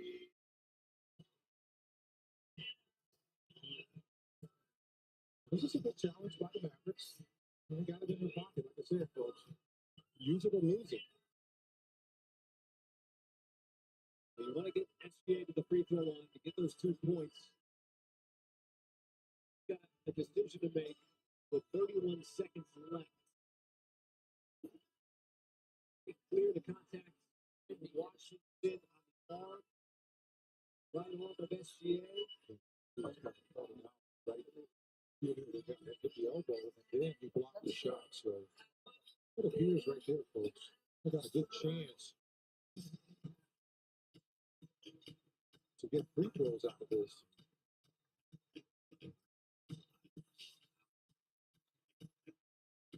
They originally made the foul call to Kyrie Irving. And we're discussing who this is going to go against. The foul was on PJ Washington, at least in the replay. It's not a foul on PJ Washington at the moment. It's a foul on Kyrie Irving. One of those, well, you can be successful, but it's not really successful because it's still going to be a foul on Dallas.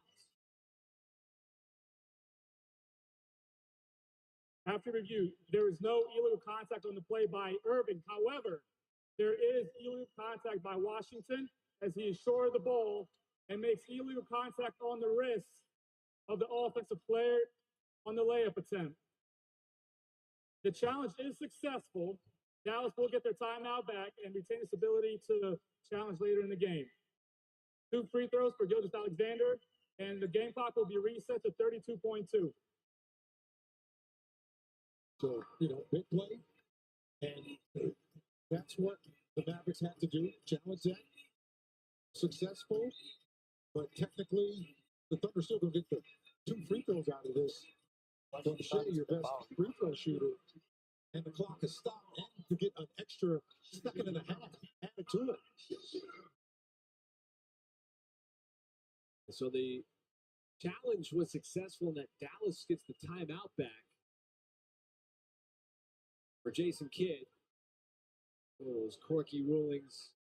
Well, Dallas didn't want that to be the outcome, but the Thunder certainly do. They want SGA at the free throw line here. Try to make this a 4-point game. And the first one is good. Shay's total slowly trickling up here in the second half after the very slow start in the first half. But then you got to really crank up and ratchet up the defensive pressure here, Mike, to try to get the steal. We're going to go full court here. To not allow the Mavericks to run too much time off this clock. You don't have to foul.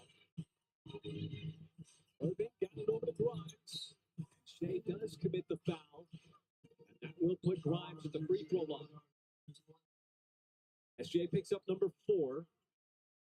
Now you're hoping here that Grimes, who has knocked down 2 huge threes late in this fourth quarter, start to feel a little bit of the pressure here at the free throw line and maybe miss one of these.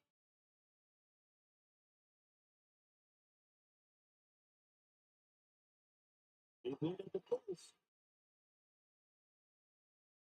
Becomes a great foul by Shea Gilgeous-Alexander. Something rather be Grimes than Kyrie. Second one is good. 5-point game. Use some speed here. What he's been doing, scoring quickly in possessions. Washington kept him at the lane. Shea at the free throw line. Gave up his dribble. Time coming off the clock. Dig on, spinning, fading, shot. Caruso. And that'll do it.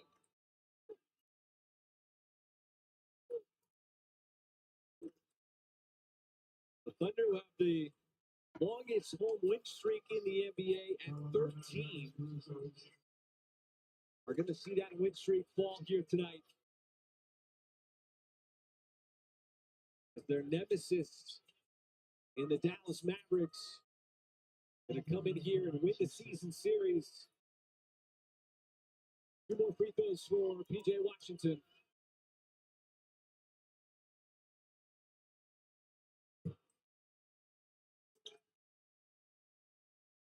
The Thunder going to look back on this game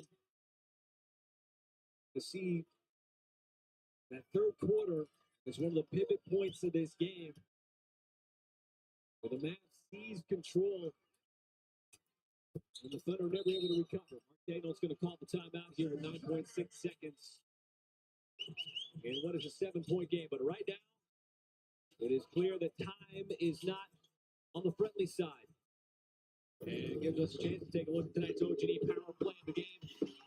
One of the bright spots, Jalen Williams.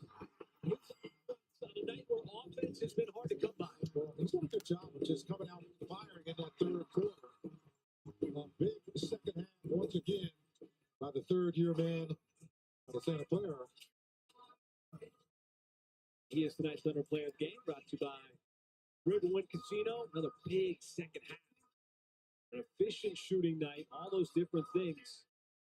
A little frustration on his face despite him having a solid performance. He had 22 points so far in the second half. Been a second half guy lately. It's really helped the Thunder out. Thunder 3-game homestand is over. Parker, what do we got up next? We're going to Portland. We're going to the Pacific Northwest. On Sunday, Championship Sunday, take on the Portland Trailblazers. Anthony Simons going to get 2 more days off. Just take a little flight down to the Bay Area and take on Stephen Curry. And the reeling Golden State Warriors are really struggling right now. Late tip time. It'll be 9 o'clock on Wednesday night. Head back from the calendar to February. Welcome to the Sacramento Kings. And you got a nice home stay. J-Dub. Oh! 3 to make it a 4-point game. With 5 seconds left. What a tough shot. And he's still foul. Offensive foul, see? The shot there by Dinwiddie. And with 5 seconds left, they're going to get the ball back. You just don't want to do that. Oh, he just grabbed it. I'm not really sure if he had to do that, but right there in front of the officials, unfortunately, for the Mavericks. This is quite interesting here now. You know, aggressively Dallas plays defense in what is a 4-point game. With that 3, J-Dub, 33 points, tied a career high. Get the quick move, Caruso. Looked like he was going to catch that and get the easy layup. I think they kind of lost the ball. And the Mavs just going to be able to inbound the ball. That's an academic foul there by Kenrich. I don't know what happened here. Caruso was going to get the easy 2, and just like a wide receiver might have taken the ball a little too soon there. A great play, though. I like the play. Caught the Mavericks completely off guard. Would have been great because he could have fouled immediately. Put Dallas at the free throw line, hope for a miss. You had a timeout left to potentially advance the basketball, and ends up being somewhat of a big miss.